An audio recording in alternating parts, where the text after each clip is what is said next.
Don't be a dick. DJ Long Hair here in the house. Yeah, exactly. What did I just miss? I just missed something. What was that all about? I don't even get it. I was looking for the right clip, and it was just like I had to hit something, so that's what happened. It's like just the right amount of Uncle Roger. Like that's perfect. No, it was supposed to be this stupid clip because so excited about the thing today, right? This is happening. This is happening. But whatever. It's funny that you play that clip. Yeah, we have a board game group here. It grew kind of out of control from just us and another couple to like 70 some odd people, all playing board games at our houses, and that's the only rule. What's that? Your clip that you started the show with. Yeah, don't be a dick. Yeah, that's it. I mean, we don't care much about anything else. Just when you're there, don't be a dick. All right, so I'm gonna throw my dice in and try to jump in on the Post Malone whatnot. If anyone wins it, please by all means mention, and I want to get him on the show. It'd be fun. I heard he's a pretty chill kickback dude. So if anyone wins, let me know. Anyways, let's get this party started. Cryptic Commander, how you doing? And tell us a little about your channel. Oh man, I'm fuzzy as a peach. Thank you, bud. So my show is primarily a podcast, and you can find it anywhere you get your podcasts. And we cater to beginning players, returning players primarily. We keep you guys up to date on what's hip, what's not, what's in the news, and cards that trend. At any rate, it's called the Cryptic Commander, and we stand by the mission statement that Magic the Gathering is best with a communal experience, and a big part of that's when it's stemmed from knowledge, getting assistance where needed makes it more enjoyable. And Always, I appreciate you. I appreciate you having me on the show again, man. Thanks. Oh yeah, thanks, brother. All right, we have Ashton Wings, new content creators. Been making a few waves. You're getting up there, man. Yeah, you were like what? A couple weeks ago, you were like 90.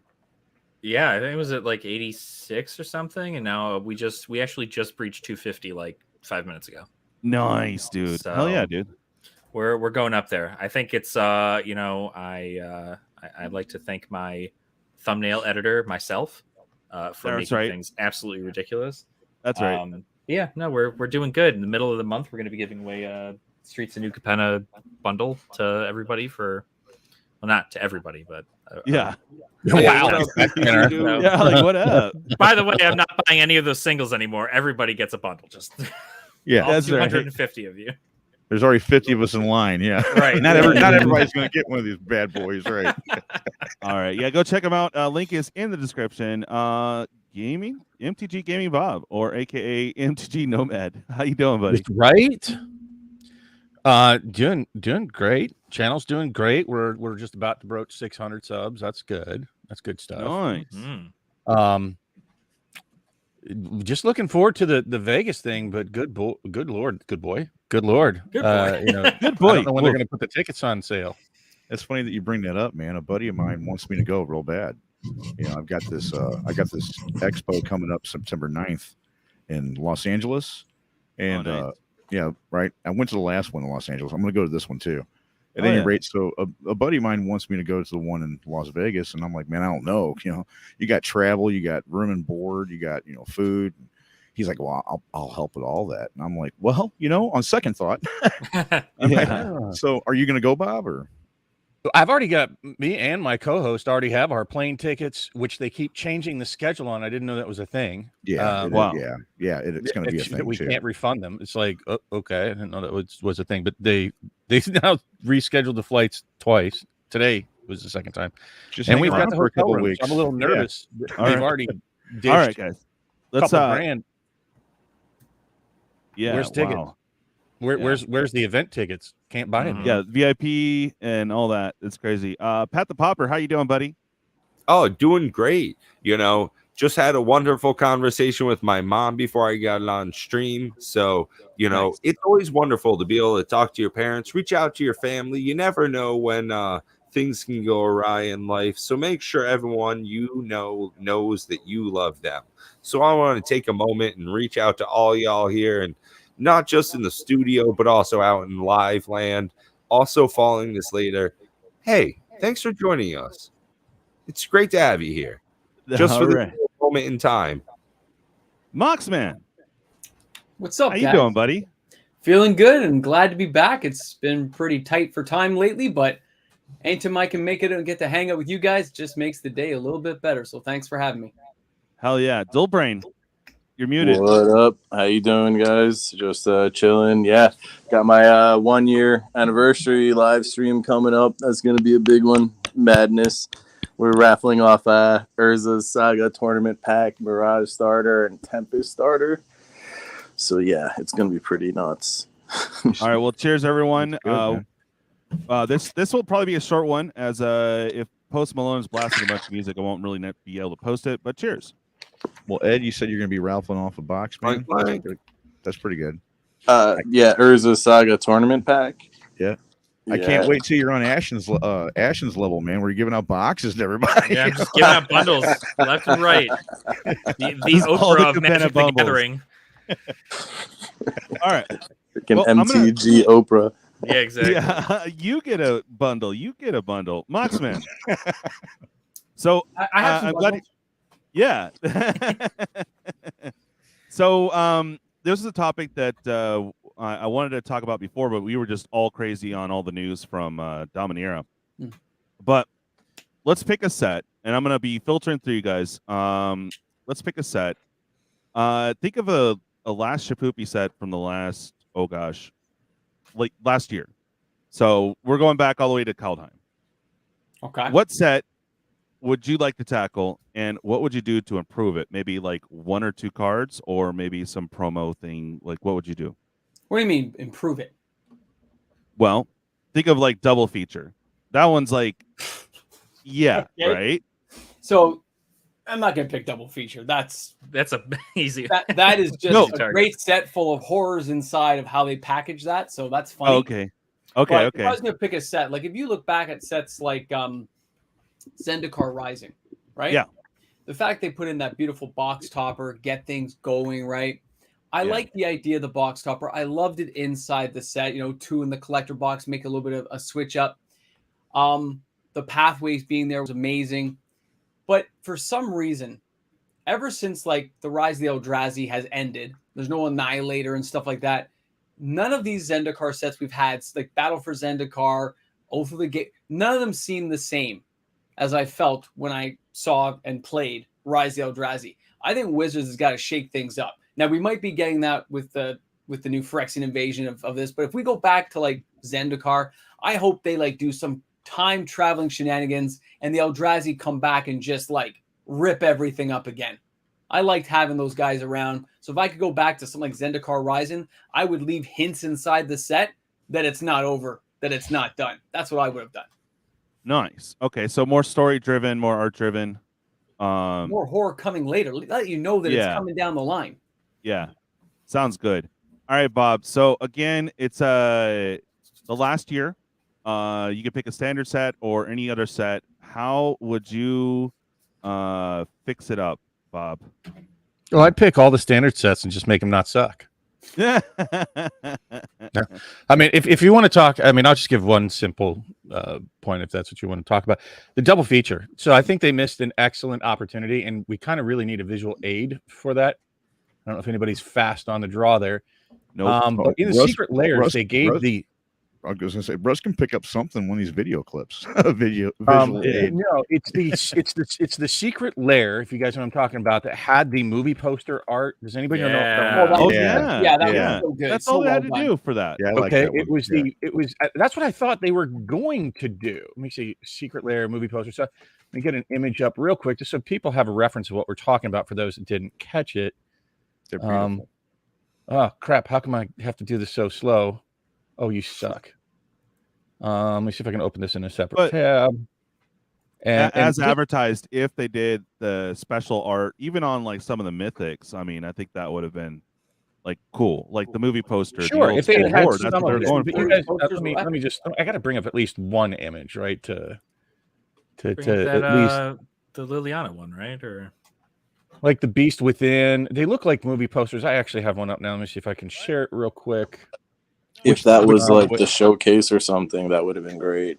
Yeah, they've done something special like that. Instead, all they did was like take the same exact copy, Muted colors of the exact cards that they had and made them black and white, right? Yeah, that's it. Like, so here, I'll share the image. There we go. We got the telling image you up now. the border was right before they did Neon Ink, right after Zendikar Rising Expeditions, and it was like kind of a test for the layering on top of the card. If you look at the border of the foils, it's and that could have Neon been Ink one on top.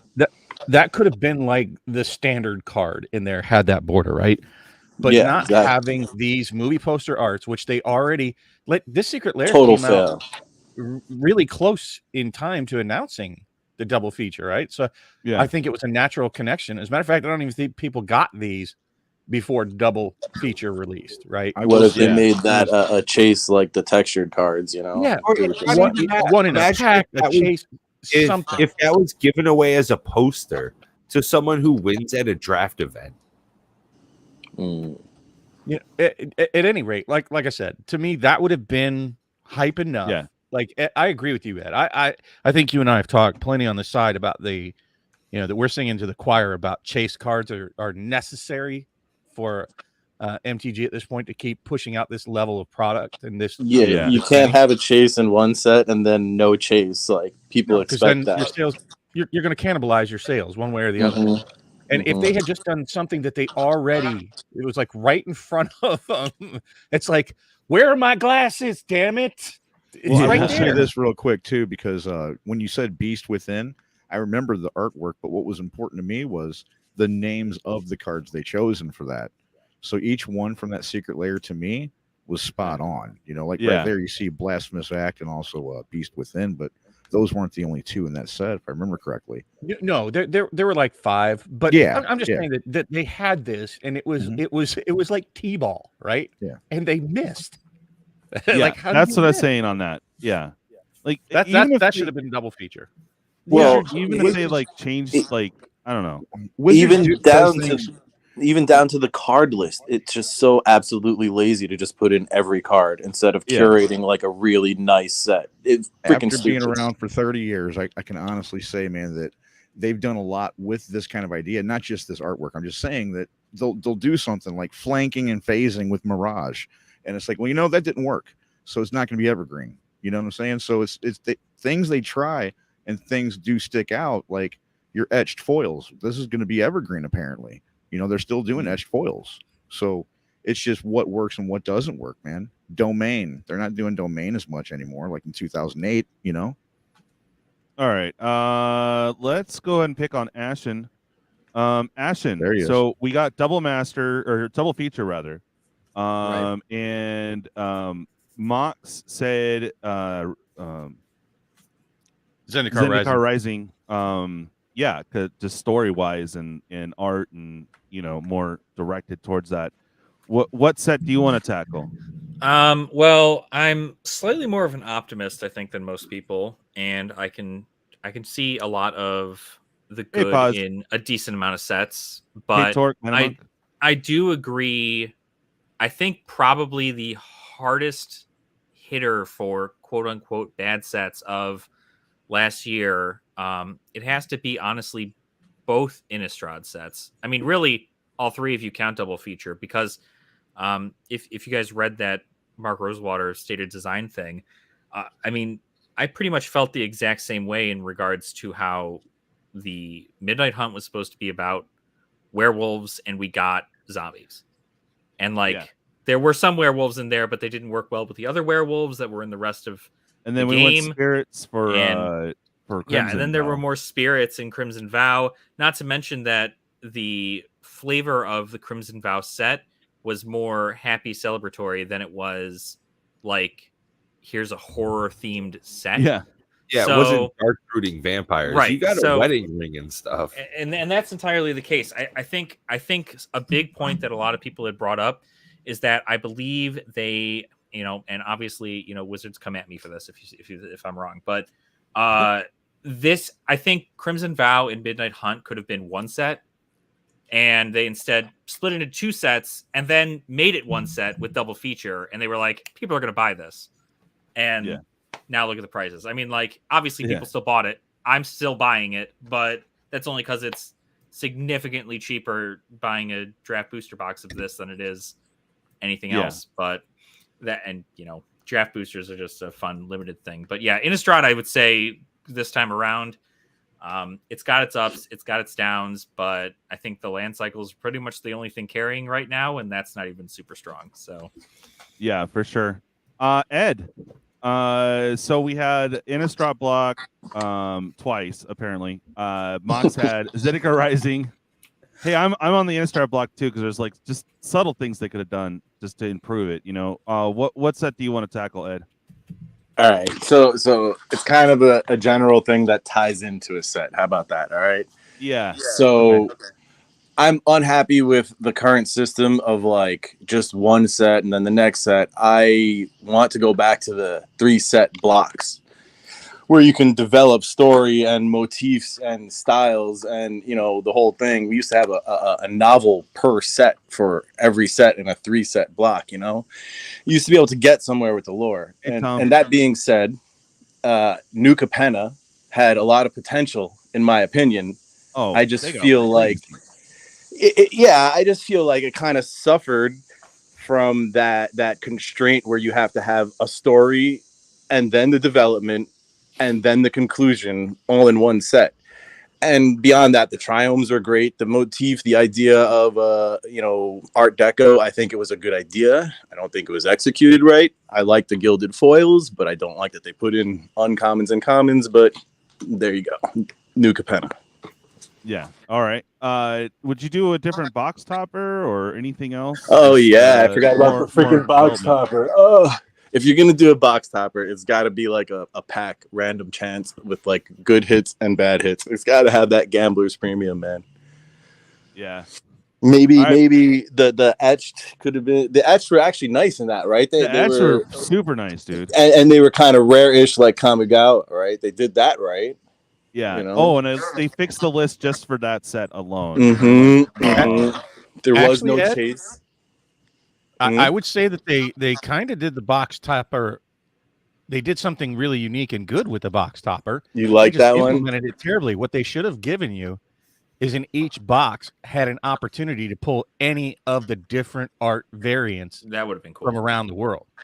See, there you go. That would have changed the whole thing. Again, where are my damn glasses? Right. Yeah, exactly. I have a question, Russ. Are you asking each one of us individually if we would have changed a set that was recent in the last year? Well, like maybe a minor improvement or a major. Because maybe I got the most softball answer I've been waiting 2-3 turns to go for. Yeah. You ready, Pat? Are you ready, Pat? Are you ready, Russ? Let's see. Let the puppy speak. So I'll be honest. I think one of the easiest, most softball answers here is going to be Commander Legends Baldur's Gate. I think one of the easiest fixes to this, number 1, draft box. Put a box topper in. Make it something worthwhile. Make there decent cards in that set beyond dragon types, not just because Bob hates them, but because they have to connect with combat damage to be worthwhile. Put some other chase cards in it. Maybe move some of that dockside stuff out of Double Masters 22. Maybe take some of those secret layers like Mystic Remora and put that in Commander Legends Baldur's Gate. Maybe take some of the stuff from Secret Lair, an ancillary product that you don't need to endorse as much. Put that in your really standard type releases. This is a regular box that you can get your LGS. You don't have to go online for. They took some of the power out of it. I would have loved to have seen the Heir Enthroned to Commander Legends 2 as a better product. I think they could have juiced that up, and they have a huge selection of other rares and mythics that they could have put in Double Masters 2. So there was no reason that they moved those things around. If they did, I think they could have moved those around. If they didn't, I think they should have gave us a new universe of the next 10 sets to look forward to. Honestly, with the Commander Legends, they could have done something much simpler, shorten the name of it. Don't call it Commander Legends. and don't charge a super premium on the collector boxes. Outside of that, you know what? The set boxes and the draft boxes are selling really well, guys. If you look out there, Commander Legends is going to be here. They're cheap also. It's another Commander Legends, I wish they were cheap. Commander Legends is going to be a product that's going to be here. That's going to be every year, man. Just like Modern Masters. I saw some recent numbers: 170 a box for collectors. Like that's crazy. Well, the collector boxes, I think, were garbage. Hot garbage. Yeah. I much would rather buy the draft. I didn't even open my collector box. I was so happy to get it when I saw the price and the cards and the spoilers. It's still sitting up on the shelf. It's never going to get opened. Yeah. Again, it's the price point that they charge for it. It's not necessarily the set. And from the beginning, I've been saying that this just don't buy in at that price. It just wasn't worth it. There's other, you can wait, or there's better freaking investments than that. That's all. So much better, right, Bob? So much better. Oh yeah. I would like to touch on that, Mox man, a little bit and get your thoughts while you're still here, if we can. Sure. What's up? So, I mean, I'm seeing a lot of people, and you've been around a long time, right? I know a few people have been around for quite a while, and we're seeing all of the negativity surrounding the prices and the drops since release, which is normal. This is all a very normal path. Yeah, it's in a cycle. For these type, especially, the more hype it is, the more room you have to drop a bit. But this is an insane set. I don't know how else to put it. Double Masters is absolutely bonkers, folks. From commons to uncommons. The only thing is not super bonkers is a land cycle that's in there, which is a little weird. But look, when this dries up, when it's not a glut in the market of both boxes and singles, and these singles start spiking back up, because if you don't think Cavern of Souls is going back up, already has. Yeah, Bob. Hold on. Let him speak. Go ahead, Mox. In my top 10 video of the weekend, like the Double Master sales are staying incredibly strong. There's a little drop off for a couple of new cards that got on. It was kind of weird. But when I did the counts and got everything together, unless something radical happens tomorrow when I get the recording done in the morning, the cards that are the commons, the uncommons, they're still selling like fire, right? 30-40 cent cards that used to be $3-4. You think they're not going to climb back up? Of course they will. There's people investing in these things and grabbing them by the 20s and 30s. I think one of the standout things about this release is that in the foil etched, there's only one spot in packs that cost $80 a piece to get.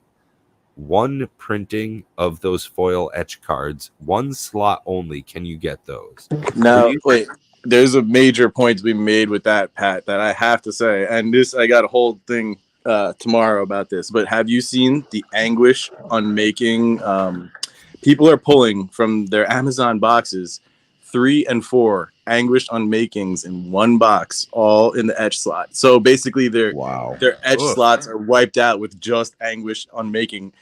And nobody's pulling 3 and 4 mana vaults. It's only anguished on making. It's ridiculous. Cracking Packs MTG and Wildcat MTG both have videos up with it.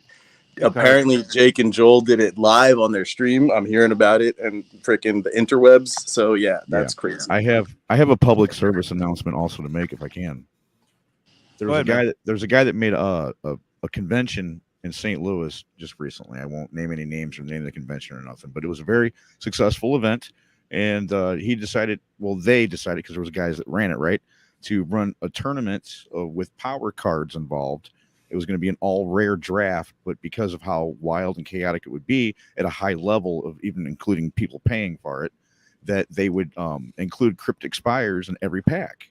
So every pack had one Cryptic Spire in it. Okay. Even though you're talking about rares that are powerful throughout Magic's history, this was a very high level tournament to win power cards too. Okay. At any rate, there was some game losses to people who didn't circle the bottoms of the Cryptic Spires.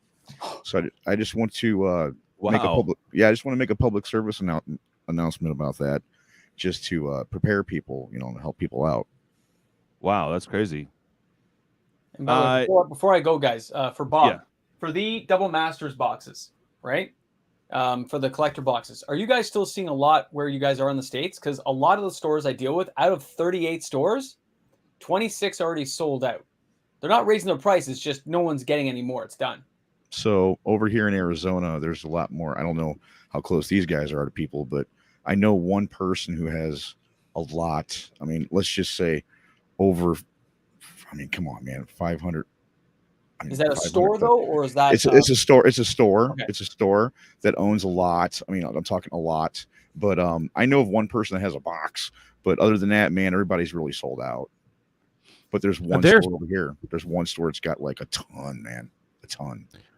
To be honest, I've been tracking mostly on TCG Player, and did something that Russ and I sort of have working in the background, something akin to that. But I've been tracking the sales and the supply. It's funny how as the supply sells, because it's been very steady sales, they've been very strong. Right. But as soon as the supply dips, people duck in, and there's been a lot of racing towards the bottom. So it feels, without any concrete evidence, because they drip in, like 30 boxes here, 20 boxes there, 40 boxes here. And changing the market, absolutely. it's right around this 300 number. It's like they're watching it, and it's not like everybody who got their supply is rushing it out there. It feels like they're. It's funny because you can see the Timmy stores, if you want to call them that, the ones that are undercutting each other by a penny or however they set it up, and it's still not below the 300 mark. But when you include shipping. But they're hovering. It seems like the supply wants to remain around that 3 to 350 boxes available, and it hasn't changed since release. And that price point seems to hover between 300 and 330, right? Yeah, that's so horrible. It's hard to say what the supply is going to be out there. I have a feeling what a lot of the stores are doing is they're putting it on TCG Player. Like, absolutely. Oh, absolutely. You've got to recoup your money, number one, okay? Especially if you're putting a lot of money into something like the Double Masters, the collector's editions and whatnot. The collector's editions is the future. That's what content creators are opening, and that's what people are drawn to. If I open a regular box of Double Masters, I'll get, just example, okay, 30 views. But if I do a collector's box, it's 130. It's people want to see the collectors, and that's the future of Magic. So how much is the collector box there for Double Masters? See, I don't know if I should really open my mouth or not, but it really kills me and it makes me sick to my stomach knowing how much a box costs a store versus how much they're selling to the consumer. It really makes me sick. Well, it depends on the level of the store. Oh man, see, to answer your question, it's about $300. 350 Here where I'm in at. Canada, like the store, one of the bigger stores I deal with, they still have it for $349 Canadian. Right. Yeah. But So I'm like telling you though, it makes me sick. US. Hey, Cat. The whole That's a good price, MSRP. man. I'll tell you what, we aren't. I put a notice out there that, look, we're going to look back in a year from now. Oh yeah. Or maybe even 6 months, and people are going to go, "Damn, what was I thinking?" We've talked a number of times exactly about that. Is price memory, and the only comparable product we have to this is Double Masters 1. And when you look at the value that you're getting in this product, in the collector's packs, specifically in this conversation, the way you're able to cut out so much of the chaff from the last Double Masters VIP, the comparable product here is $100 issuing. That sealed pack you're getting should be about $400 for a sealed collector's box. Wow. That is what it's worth when you look at it in comparison to other Magic products. It just, very subjective opinion when you look at it compared to other things. Well, what it's worth. It is my opinion that this is the dip, that we're seeing right now. We'll see a little variance, maybe $10, $15. We're not going to see huge moves down. We're going to see a slow creep down. But when we see the move up, it's going to be drastic. It's been mentioned before. It's been mentioned before, man, in the last 10 years, at least by Professor alone, if not more other content creators that are hip to it, that you guys, I say you guys, but I'm just throwing this out freely, that if you're going to spend $400 or $350 on a box of Magic the Gathering cards, it's like, then they're going to keep making this product. If you realize. Guys, gotta run. Hey, I was just going to say, Shop smart. Shop S-smart. You got that? Have a great one, guys. Bye, Have a good Mike. one, Hey, Mox. thank you again, Mox, for coming by. As always, wonderful to have you here. If you have not seen his channel, go check him out. It's MTG Moxman right Yeah. there on the YouTube. He gets On the you YouTubes. content for the price of nothing. Go see his channel. It's wonderful. You That's forgot right. S-Mart. Yeah, you got to shop at S-Mart. Brian, gotta what's shop at going? What's S-Mart, good? Cat, what's going on? Absolute good. Sorry I didn't get that game going yesterday, but I was just like, woo. Drip, what's up? Stone Pony, yo. Spence, yeah. We got 30 minutes till Posty, so I'm already ready. I don't. If he doesn't blast music, I could probably still stream while doing that. But yeah, I'm already there. Oh, bro, So- I'm already there. And one of the things I'm already there on as well is the wonderful release we have had off of this product. I've got to say, Double Masters 2 is really delivering. I think the biggest thing is that people don't have enough of it to enjoy. I think the Double Masters regular draft packs are amazing. I think that the collector packs is just people should stop buying them. I think What? it's getting trampled on by Dominaria United, the whole thing. Oh yeah, I 100% disagree, Cryptic. I ultimately it's going to be in the collector boxes. Yeah.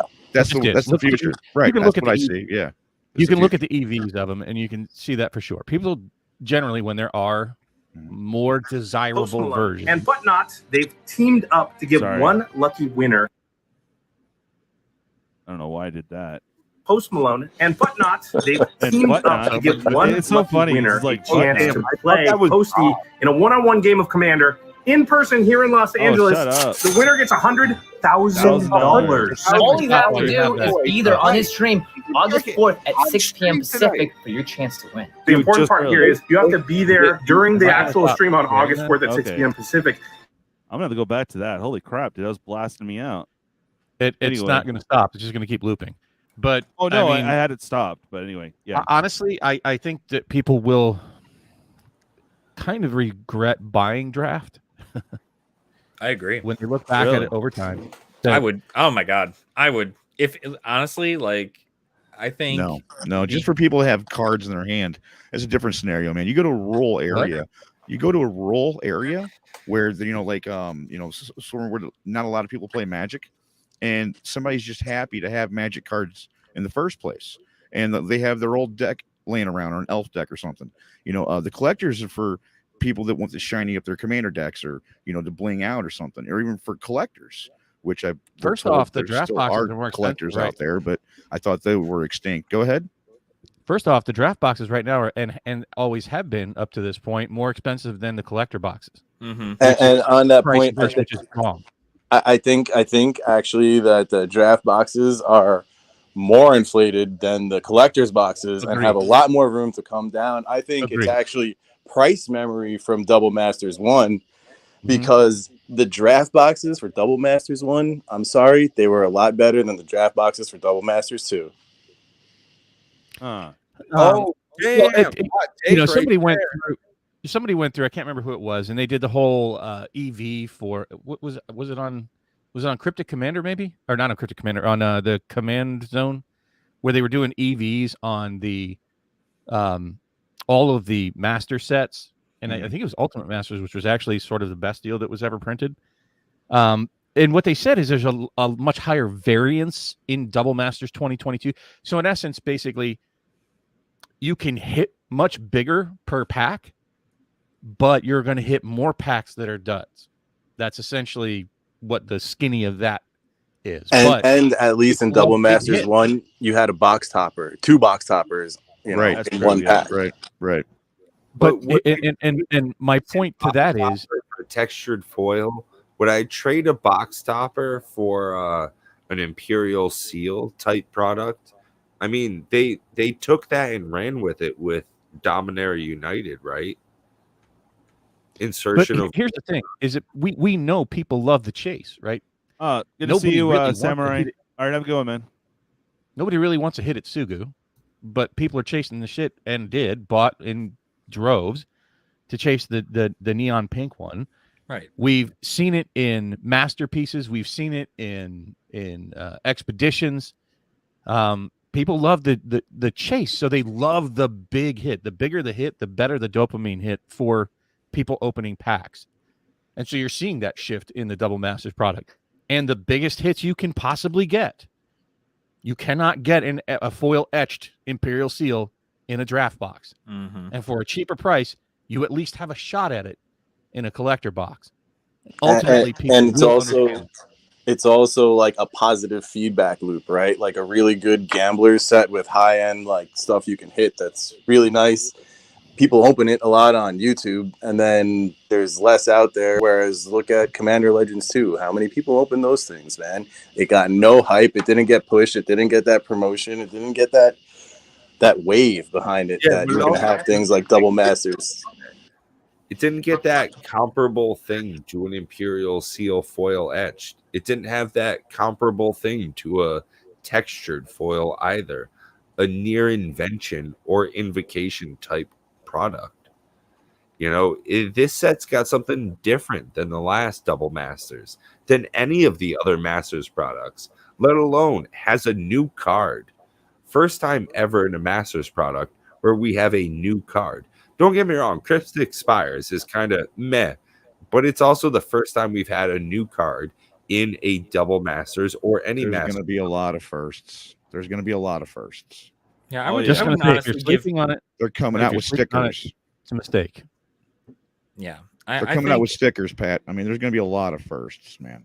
You know, I think the collector boxes are by far the way to go. And I know you're talking about how like there's some rural areas that like are happy to at least enjoy a set, right? But it is, as Bob said, even at $80 a pack, $85 a pack, you're still getting better value out of one pack of Commander but Legend, or not Commander Legend. what you guys are Double what you guys are Masters thinking of though is you're thinking of collector. just of maybe perhaps your close group, because when I look at other communities, that can't even afford to play this game, you know, and I won't even have to name names on this or nothing, but they'll be like, you know, I've only put $4 in this game my whole life.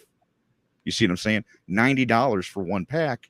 That's unheard of, brother. Yeah, but at that point, you're not right. You're not That's my playing Magic Yeah, for you're that. right. Like, Magic That is my point. inherently If the future of Magic the Gathering's collector packs, which are $90 a pack, that's my point. no. What? This is Already cut you off, specifically Alex, a premium set thing. Hold on. First of all, every Yeah. card in here, minus Cryptic Spires, is a flippin' reprint. Yeah, It's not something you need to experience these cards. They've been around for years. No, I get that, Secondly, but not Zendikar every Rising had a product- collector's. Zendikar Rising has a collector's product. So yeah, but it's not as expensive as the premium set that is Double Masters 2022. I And agree with you also, there. You know, Wizards. Not every set, not every premium thing is meant for every person on the planet. Right. Look, Absolutely. you have all these other cheap sets. If you're in some rural area and you just want to experience Magic, this ain't the set for you. At the same time, you could buy an $80 pack. You could buy an $80 box of Jumpstart for those poor folk. Let's just call it that. Is that fair enough to experience Magic in a meaningful way? These are designed to hit a different segment of the market that doesn't have anything else aimed at them, right? Well, This Wizards is doesn't meant acknowledge for a a secondary premium market. product. This Yeah, is Wizards not doesn't- meant for Okay, yeah, the I don't bargain know. basement. Wizards go doesn't to acknowledge Red a Lobster secondary for your market. lobster. What's Wizards that? doesn't acknowledge a secondary market. I don't even understand what But you're arguing. the secondary market is what drives the game, man. It's why it's still here. Right. But we're Wizards doesn't talking about the acknowledge that. primary market. I don't know why you're bringing up secondary market, because I just said Jumpstart boxes versus a. Wouldn't that be where it reprint has to box. go though? If and theoretically you'd be phasing out a product because only people want collector's boxes. So there's no need Wizards for just phased out a product though when they got rid of theme decks, and now they're doing a jumpstart with every standard release instead of theme decks. right. Wizards And I can is see just the looking to future. make I can see the future being all nothing but bling bling versions Wizards is though. trying to satisfy whatever their customers want to buy.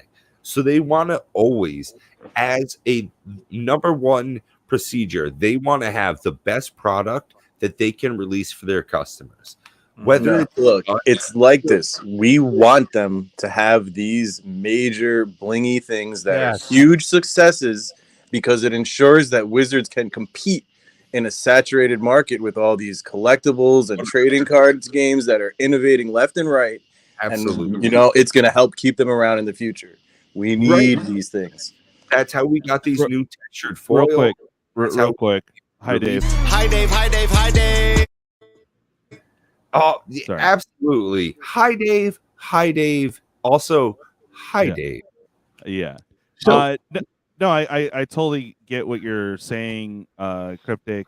You know, it should be $4 or $5 a pack. You know, No, I I get disagree. that, but yeah, I no, disagree. gotta be There some should bling be bling. $4 or $5 products out there, but not right. every product they make should be $4 or $5, folks. Go buy a set booster from New Capenna. They have It's a like ton of cards Chevy. in the list. Yeah. You could buy, you know, like my daughter's baseline hatchback, and you can buy the $100,000 Corvette, right? You're saying, oh, every car should be $15,000. No, and it's just like, That's why not what can't I Magic said. have That's sets not- that are more premium? That's not what I said. Yeah, I just said that. I agree. And- It's not for everybody. Number one, it's not for everybody. Number two, that's with the future's going. Everybody doesn't want regular packs; they want collector's packs. I wouldn't necessarily say guess that. I think the fact they still that. sell draft boxes makes it very apparent that they don't just want Right. to sell collector boxes. That's exactly it. There Is, are other you know, products. If LGS still have draft nights where you can go down and have the great experience of opening a draft set on release, well, they're not looking at just the collector's experience. They also have these older leagues, these different formats, and the collector's experience isn't what you're looking for. I think Wizards, as though they don't acknowledge publicly the secondary market, they are certainly producing products for two different types of player experiences. So People for me and Bob and maybe Ed, we're looking maybe longer term. Whereas someone who Go wants ahead, to go down, rip a $4 pack at their LGS, that's a different type of experience. If you have a $20 collector pack, what are you gonna do with that? Keep it up on your shelf, put it behind you like it's a great product? Absolutely. Sit on it, sealed. Or are you indulgent, like a Pokemon fiend? Do you have to collect them all? There's different experiences. And I think Wizards will continue to put that out in the future. Yeah, I agree. I with just have to MTG say this. Attitude. There you go. I think, look, I think if we asked everybody, and let's see what you guys think, because what is, if you're not a Magic player, for all the non-Magic players in the entire world, in the last 2 years, if they've heard anything about Magic, what's the one event that people outside of any kind of Magic whatsoever heard of in the last 2 years? Posty Malone's involved, I think. Yeah. Yeah. All right, I'm going to say what it is. It's the $500,000 sale of a Magic card that made news Yeah. outside of Magic circles, folks. Oh yeah. Yeah. And what it Oh, yeah. means Oh, is yeah. the more bling, they have to have some things that Right. are attractive in that expense world that you can point to. One of the things when people start chuckling that I do when I tell them I'm a YouTube content creator in my professional environment, and then I pull up my phone, pull up the prices on an Alpha Black Lotus as they're laughing, and then I show them and they stop laughing. Right. Yeah. Right. So these Right. things are important, not just in a sense to have things that are super desirable, that are chased, that are expensive. You have to have that, or otherwise you end up. And I'm not bashing poor people. I've been poor most of my freaking life. I'm not With disagreeing Magic with that. card. I agree. But I not agree that we every- need. not everybody should stop feeling so entitled that they Yeah. deserve to have everything. Right. Right. They need to right. allow to have sets, Yeah. and they're releasing them Yeah. so fast. If you can't find a set, I'll look at Baller's Gate. You wanted a collector box, poor people? There you go. There's a product for you. It dropped $100 in a month. Yeah. You know, that was nuts. I it's- agree with it's- Thomas. Look at you what have Thomas says to- right there. There you go. you have to have a buffet for all of the market. I'm not just looking at my little market. I'm saying Mhm. you have to have things available to a wider audience, including the whales. And I can't think of another product since Double Masters, the first one, that they've made in the last 2 years until this double master. Okay, what I'm saying, what I'm simply saying is, I'm trying to say that because almost everybody agrees with me, is the whole fatigue thing. Okay, almost like with this Thomas Pruitt was saying, Pruitt, if I'm saying his name right. I've been playing the game for 30 years myself. Okay, I have no objection against chase cards. I love the chase cards. I want the inventions. I want the masterpieces, etc. My problem is when the collector's boxes are $350 and everybody keeps buying it, and it's like, well, they're not going to stop this product if everybody doesn't stop buying it. It's like, well, now we're going after people and we're going to make everybody a whale. Now everybody's a whale. You see what I'm saying? They are going after people. They are going after people playing the game for 30 years. Yeah. You see what I'm saying? Absolutely. What's going to make me buy new product if I've got cards from 30 years ago? Well, if you stop buying the product, then they'll stop making it. If you buying the product, it's the entry level product, like draft boxes. They keep putting them out. Well, hey, people keep buying them. So just like those collector boxes you're talking about, those draft and most entry level products are still being made, bought, produced. They are, Pat. They are being made. You got draft packs. You got the set. You got the set, Pioneer, Legacy. All of these standard sets, they're still designing products for all of others. Listen, just think about it like this. Look, we're in a crazy cardboard market in this whole world. I'm talking sports and all the other TCGs out there. Right. There's 3 different types of people in that world. There's collectors, investors, and dealers. In the TCG world, we have players. They're just trying to have a product for every one of those categories. That's all, no more, no less. They're trying to capture the greater portion of the people who are spending on cardboard out there. I agree. Yeah. Yeah. So I hopefully still have the link here. If you guys want to try to get in, all I say is that if you guys get in and get to play Posty, please to plug the show. I'd love to have him on. The link, I just posted the link in there. If you guys are able to sign up to whatnot, you can to get your chance at 1K and playing Posty. But they also have Reed Tom. Was it Reed? God. Duke Reed. I was just gonna say, Duke, I was just gonna say, yeah. I was gonna say dual brain. If you're gonna put it that way. I mean that's like basically that's what the market is, you know. I get it, and like I said, I've been playing the game for 30 years, and I love how they repeat things. That's pretty cool. We're getting ready to have the Brothers War. I can't wait for new stuff to come out of that. I've been telling everybody since they announced it, but with every product they've had since that announcement, though, there's been something chase worthy in each one of them. We're talking Time Spiral remasters all the way up to Infinity and stuff. It's even that's exactly the difference. That's why there's draft. But see, that's why there's draft boosters and collector boosters. And there's if one in the you middle. want to go in the crazy chase for the Legends cards, buy the collector boosters if you can. If you want the cards, you have the draft boosters. So we're not doing set boosters anymore. No, they're still set. Yeah. I don't know who that's for. Yeah, the sets. The only time the set has actually made specific moves is New Capenna when they reduced the list. Let me go back to Ed real quick. Ed, and that's what I'm talking about. Is they make a product, and the whole rumor on the street was, well, they're pushing out draft. Okay, and it's like when I go to the store, it's like there's not much draft that's coming in on the distribution end of it. The draft would be really the lower end of it. The set would be the middle, and then the high end would be your collectors, because even the set is store owners, for YouTube. The set is for YouTube crack, pack crackers. No, exactly. Absolutely. It makes more people buying it. But I mean, I don't see a drought of draft yet, other than like at release where they're playing shenanigans. But yeah, they do that all the time.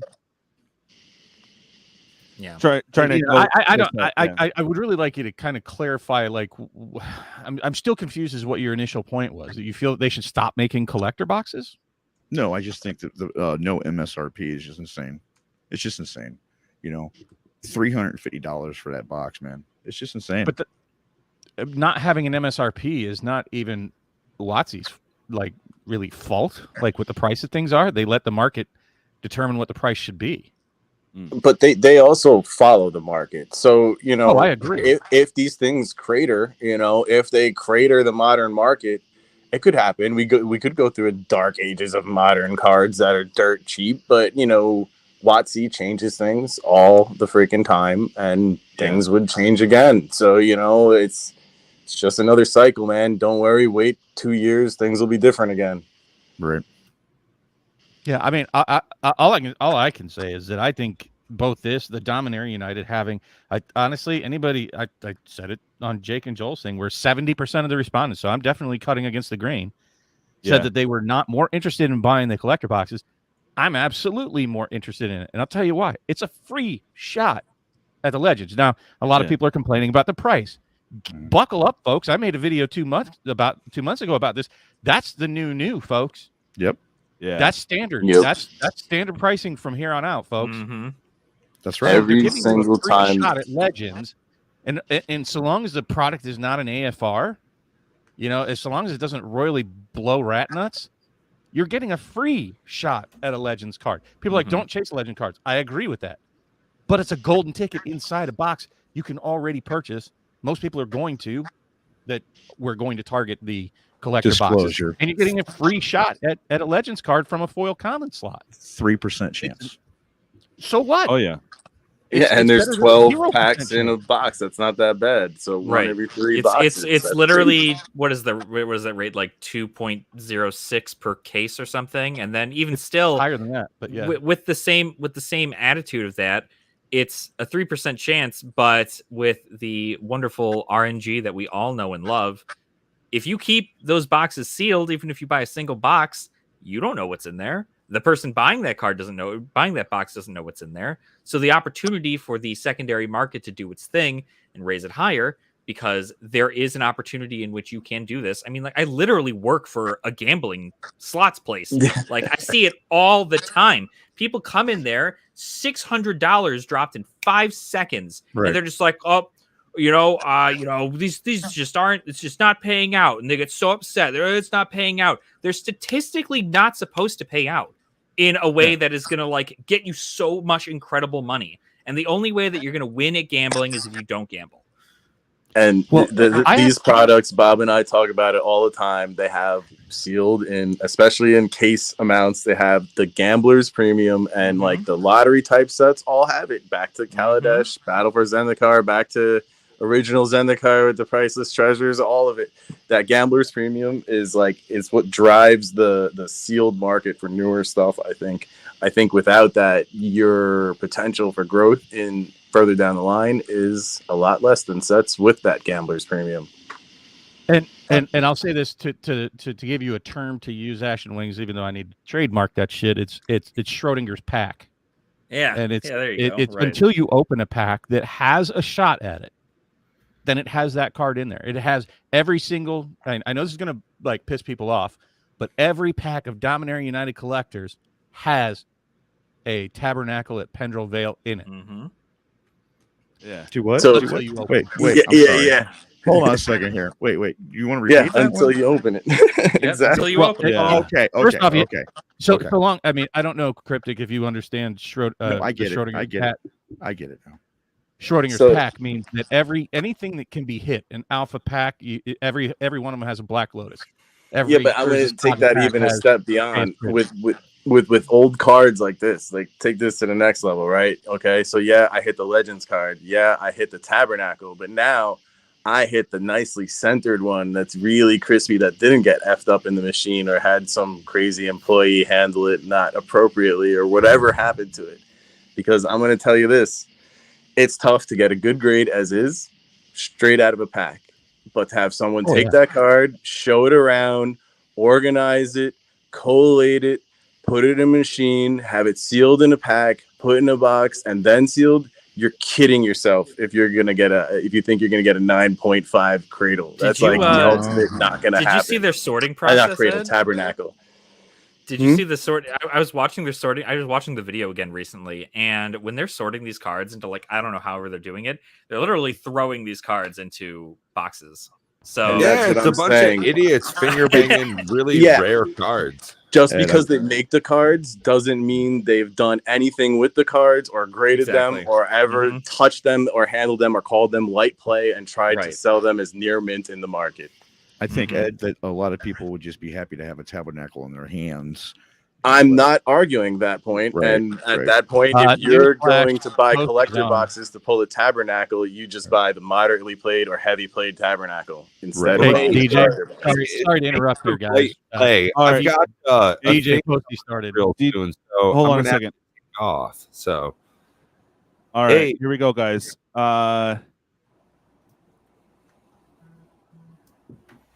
Give me a second here. All right, so they're about to start the Posty thing, and they're not blasting music, so I'm gonna go ahead and get this going.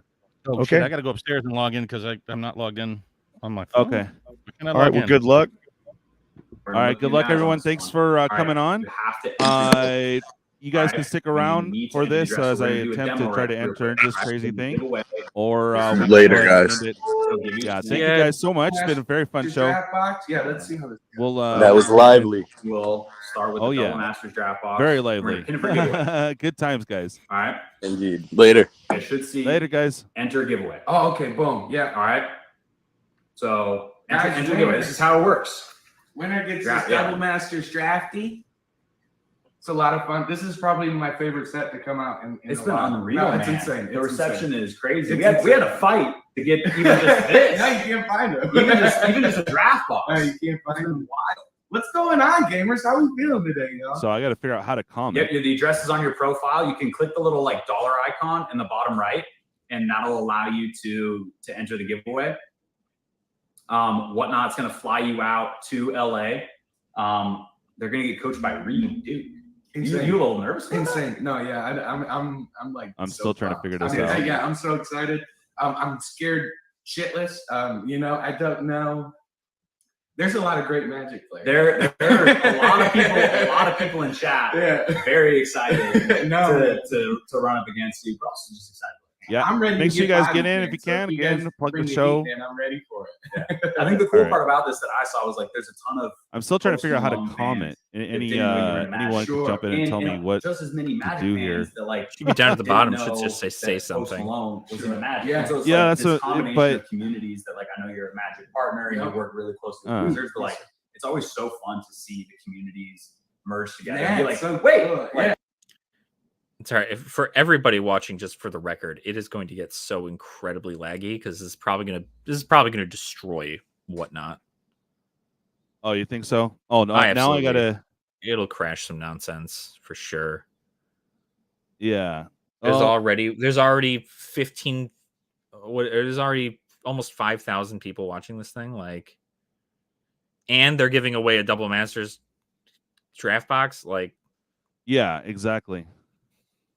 Well, apparently they want me to do it on my freaking phone, which is Yeah. BS. the live stream crashed.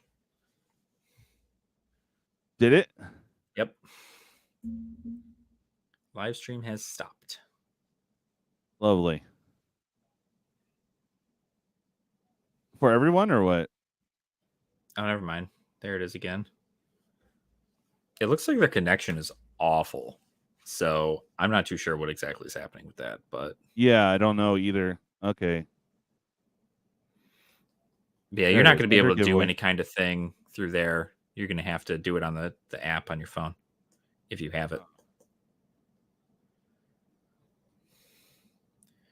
Chat's going to be insane. If you've never been on twitch.tv before, this is pretty much what most streamers with a following, their chats look like if they don't do anything with it. That's why whenever celebrities do stuff like this, it's so incredibly the term is scuffed. And that's because they don't know what they're doing. They figure they're just there to hit a button, say some words, and then do whatever they're supposed to do, and it's supposed to be this quick, like 30-minute thing. But they do not know what they're doing here. Yeah. Like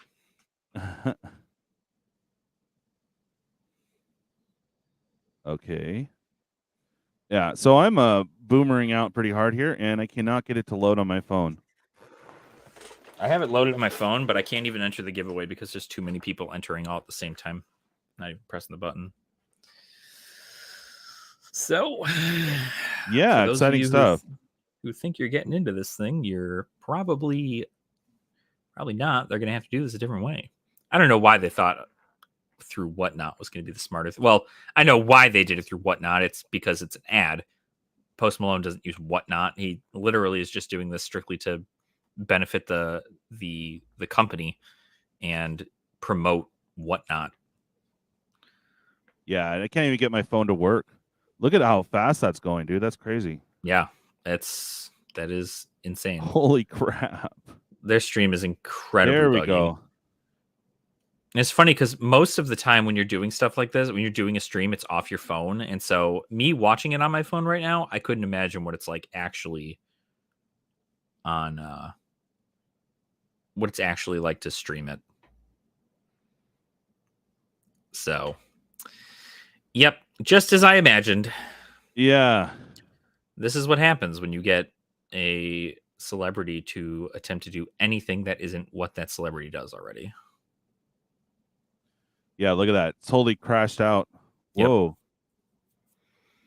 Yep. I would be surprised they either Whatnot does something to essentially kick every other user off of Whatnot so this can happen, or they just do it on Twitter. I don't think they're actually going to do anything like this. Hey, Dobby. Yeah, no, I was trying to get to enter in on this, but it has crashed. I'm trying it on my cell phone and also on, you saw I had it live for a minute, but I was trying to figure out how to comment, and it totally cut out. Because you see there how it's like totally blocked out? I can't comment it. Yeah, Tom, it's a problem. And that's just what this happens all the time. I mean, there we go. The amount of times, because Tom, but I mean, most people who don't, that I used to stream on Twitch for so long, like me being on Twitch for as long as, and watching other streamers that had like 20,000 people watching them or something of that sort, they literally, anytime a celebrity would go on Twitch for the first time ever, they would have no idea how to handle any of their own things. They'd have technical difficulties. Their cameras wouldn't work. The bandwidth isn't what it was supposed to be. Everything is. Are we back? Can you hear us now? Oh, we can hear you finally. Don't say that. We're Can you hear us back. now? We're back. Okay, We're back. All right, back. Let's back. go. We're still trying to do this. We're figuring We're it getting out. away. Hurry before it kicks guys. us. Yeah. All right. Let's see the giveaway. Yeah. See. For the Double Masters draft box. They literally could have. They could have Close. just. What the hell? That's a long message. That's a long error message. The phone is freaking out right now. Yeah, see. Well, at least Jack can hear us. Yeah, can you guys hear us? Look at that. Connection. Are working on the connection. You guys can hear us at least. Bros. Woo wee. Could be worse. Could be worse. Could be worse. All right, so the audio's fine. Video's a little sus. Okay. Do I look like I'm from a video game? Like a 90s video game? Is the giveaway here? What happens if I don't want to go in there? Unpin. Mm-hmm. This may. Oh boy, howdy! Unhappy. It definitely did. It's just like I'm not having It's that still at all. Look at that chat's frozen too. Look at that. Yeah. Gosh, I love this. Wow. Hey, at least it's not me having technical difficulties. Oh, error. Yeah, baby. Oh, rip the whole. I told you. What did I tell you? The entire site crashed. Wow, dude. How quickly this fails. Page not found. There it goes.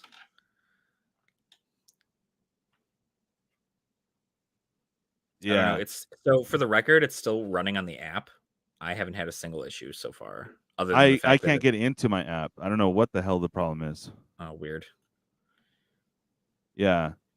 I don't know. Let me know in chat if you guys are trying and are having similar issues. Yeah, probably not something you're going to be able to stream tonight. Unfortunately. I mean, I have it up on my phone. I'm on it right now, but I can't enter any giveaways. He hasn't started doing the actual picking of a person yet. So not like so how these work, right? For the record. Yeah. So you know that enter giveaway button? Yeah. Right. So essentially what is going to happen is after they give away this Double Masters box, there's going to be another enter giveaway button, and it is probably going to be for the person to go against Post Malone. Right. And so what's going to do is everybody's going to have to hit that button, and it'll generate a list of names. And then once the giveaway All right, is Dubby. over and ready to go, it will, they'll do like a random name generator, and it'll, not random name generator, but it'll choose one of the names from the people who entered the giveaway. And that will bring through the actual winner. So, so you don't just have to type things in chat; you have to like enter this thing. Right. But except right now, they can't even get the friggin' app to work. So I've tried to enter this Double Masters thing for a while. And this is what I'm looking at here. Is freaking hamster wheel, bro. It's yeah. You can't see the little. There it is. No, I That's see it. all there, I'm getting. It's I kid you not, it's because the Whatnot app got shut down. Like I was just on Whatnot earlier today, right? Yeah. And I was looking at other places or other, people who do stuff on Whatnot, and they and I mean there may be like 30 people in the Magic the Gathering category at one time ever. Yeah. And now there are well over 5,000 probably. Right. So it's just one of those things that they didn't test this before they went live, and they just expected right, Tom? The internet is some magic science that we have too much money to care about how the science of the internet works, so we're just gonna go live and hope for the best. And this is what's happening. Yeah. And still page not found. Yeah. Look at that. That is crazy. Yep.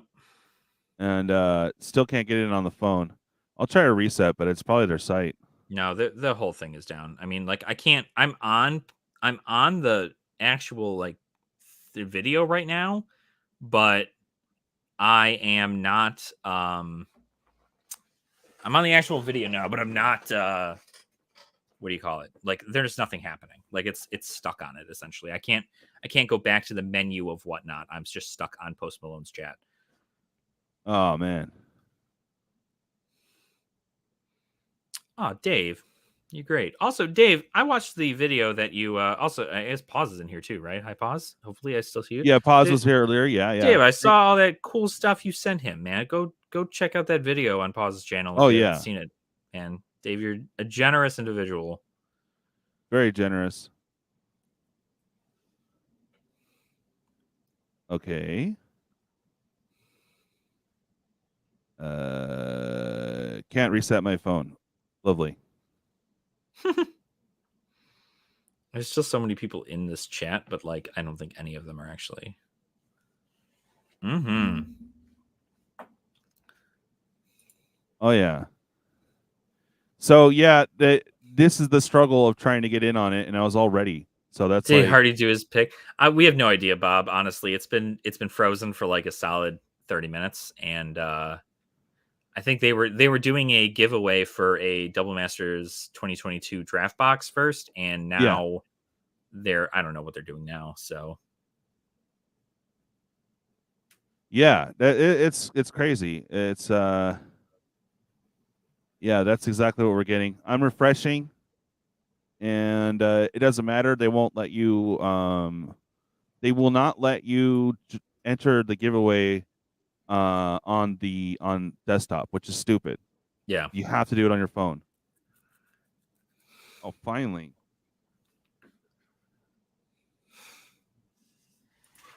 So I got this up, but I don't see Post Malone at all. Yeah.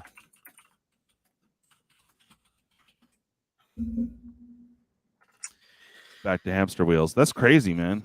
Yep. That's what happens when you don't prepare. I did prepare. That's what's crazy. Oh, No, Bob Slayer. no. Post Malone. Oh, yeah. Post Malone didn't prepare. You prepared. I think everybody prepared for it to be and hoped to be a clean, comfortable. See, now it's back up. But okay. Tune in for a chance to play. Okay. Well, can we? At least I'm getting that. Oh. Yeah, I'm trying. Yeah. Hey, Bob. I can't get this thing working, bro. This is crazy. Oh, you talking about Whatnot? Yeah. I was on it, and then when I tried to on my phone, like just put a message in, it said phone not verified. I'm like, what? Stream is over. Winner was picked. Is that right, Qore? Does Twitter confirm that? I should probably go on Twitter. Oh, winner was picked? Oh, we says winner was picked. At least Qore said it. I don't know whether that's correct yet, but for the box or for the thing grand prize. I'm gonna see what's on Twitter. See if someone Posty broke. Posty. Yeah, he broke Whatnot. Dude, Whatever. like seriously, he yeah, well that sucks. Like I was ready and I had it up on the desktop here. Everything was fine. So it's done already then, huh? Do you know who got it, Qore? So we still don't know who what the grand prize is. I mean, we know what it is, but I'm saying we don't know who won it. Man, this is rough. I am not pulling it up on my phone at all now.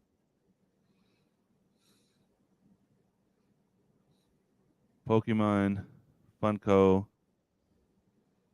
It won't let me go into his thing at all. Huh. Well, guess we missed out. I'm just like we had a real shot at it. I think you have a better shot at a Pendrell Veil. Exactly, right? Yeah, no, I know that, but it would have been fun just to try, you know. So, man, that's a little rough. Oh well. Yeah, exactly. Advice for live streamers. Some dubious or devious something. Is that who won the box or won the chance to go against him? Yeah, it is what it is. Yeah, all right. Well, I was hoping someone from our life, community. So. Very lucky in life.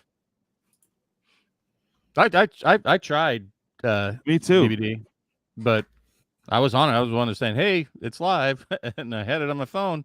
And then when I tried to say something, there it was like, "Go F yourself."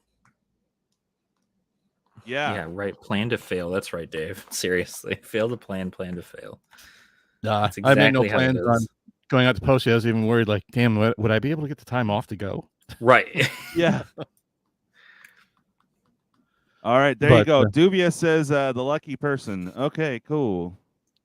Well, I was hoping it would be someone from our community. Cool. Well, glad someone got it. Dude, I mean, there's probably millions of people that entered. Yeah. Yeah, it just overloaded and I couldn't do shit. And that sucks. Because I was there early and everything. But you know what? It saved you from getting on that plane that's going to crash. You know, right? Yeah. Or it means you're going to be there now to get an opportunity in life. Yeah. Life is funny that way. I do kind of believe in karma. Oh, mine are finally in. Oh yeah, I got mine this week too.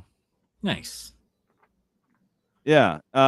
So one of these I'm giving away for the 1,010 subscriber giveaway. So keeping it sealed just like that, going right to whoever is lucky enough to win it. So that's pretty cool. And that's what I got for myself is the Neon Dynasty, Foil one, and of course Street Fighter. So. And I just want to say this here on a stream, right? And I'll probably say it on Saturday again.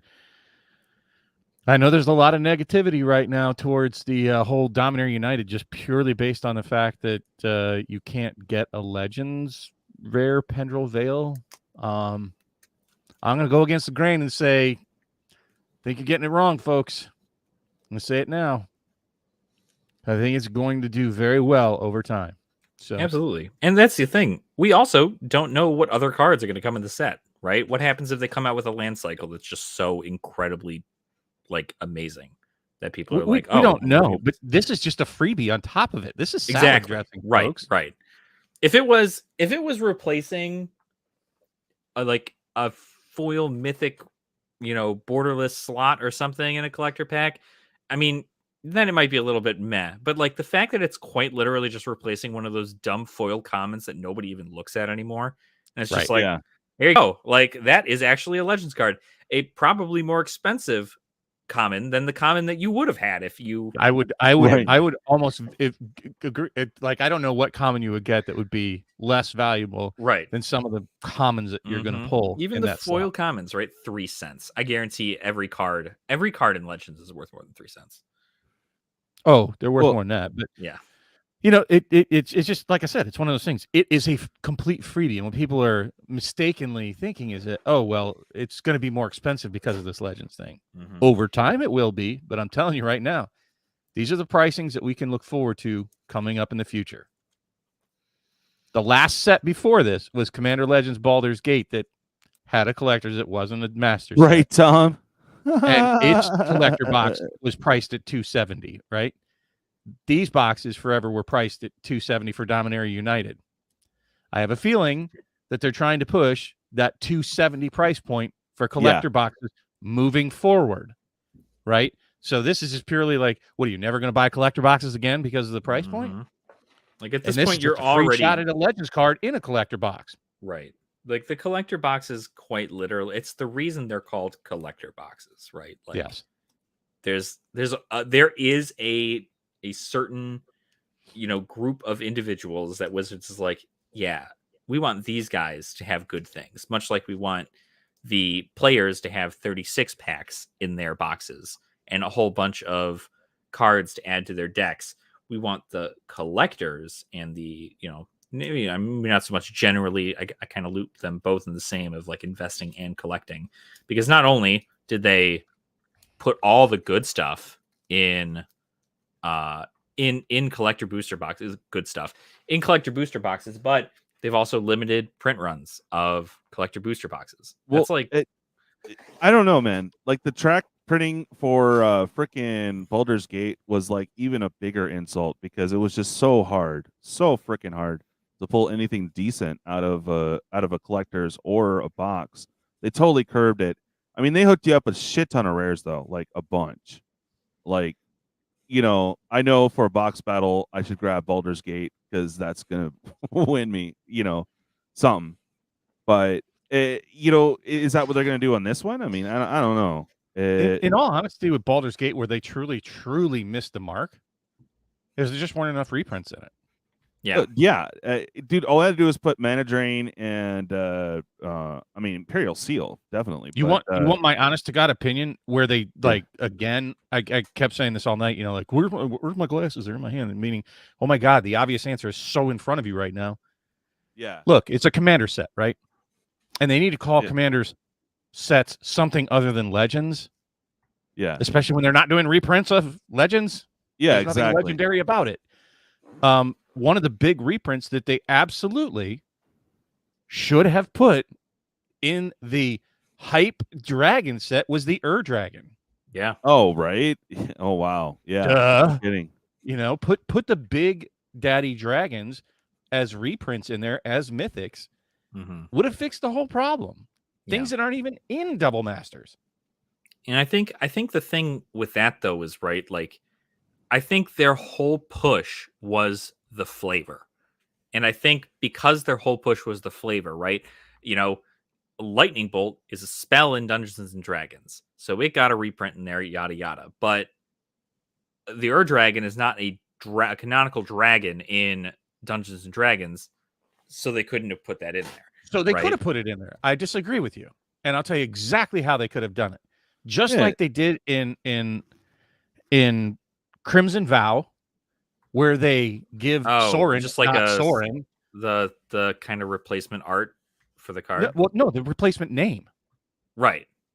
Not Like the replacement Godzilla art, but cards. replacement name, like they did with Sorin. What was he, Count Dracula or Count Chocula, whatever the hell he was? Yeah, Count Dracula. And all these other cards that they renamed for the flavor, right? Didn't have to be Tiamat because they already had Tiamat with its functionality, but make the Dragon some other baller dragon from the D&D universe, right? It's, I mean, come on. I'm not even a marketing guy. I'm a database guy, and I can figure this shit out. But that's what I mean. That's what I mean that where they missed. They missed card the value that they could have done shenanigans that they're already doing, and nobody would have batted an eyelash at it. You know, saying they put the Dragon in there as a reprint.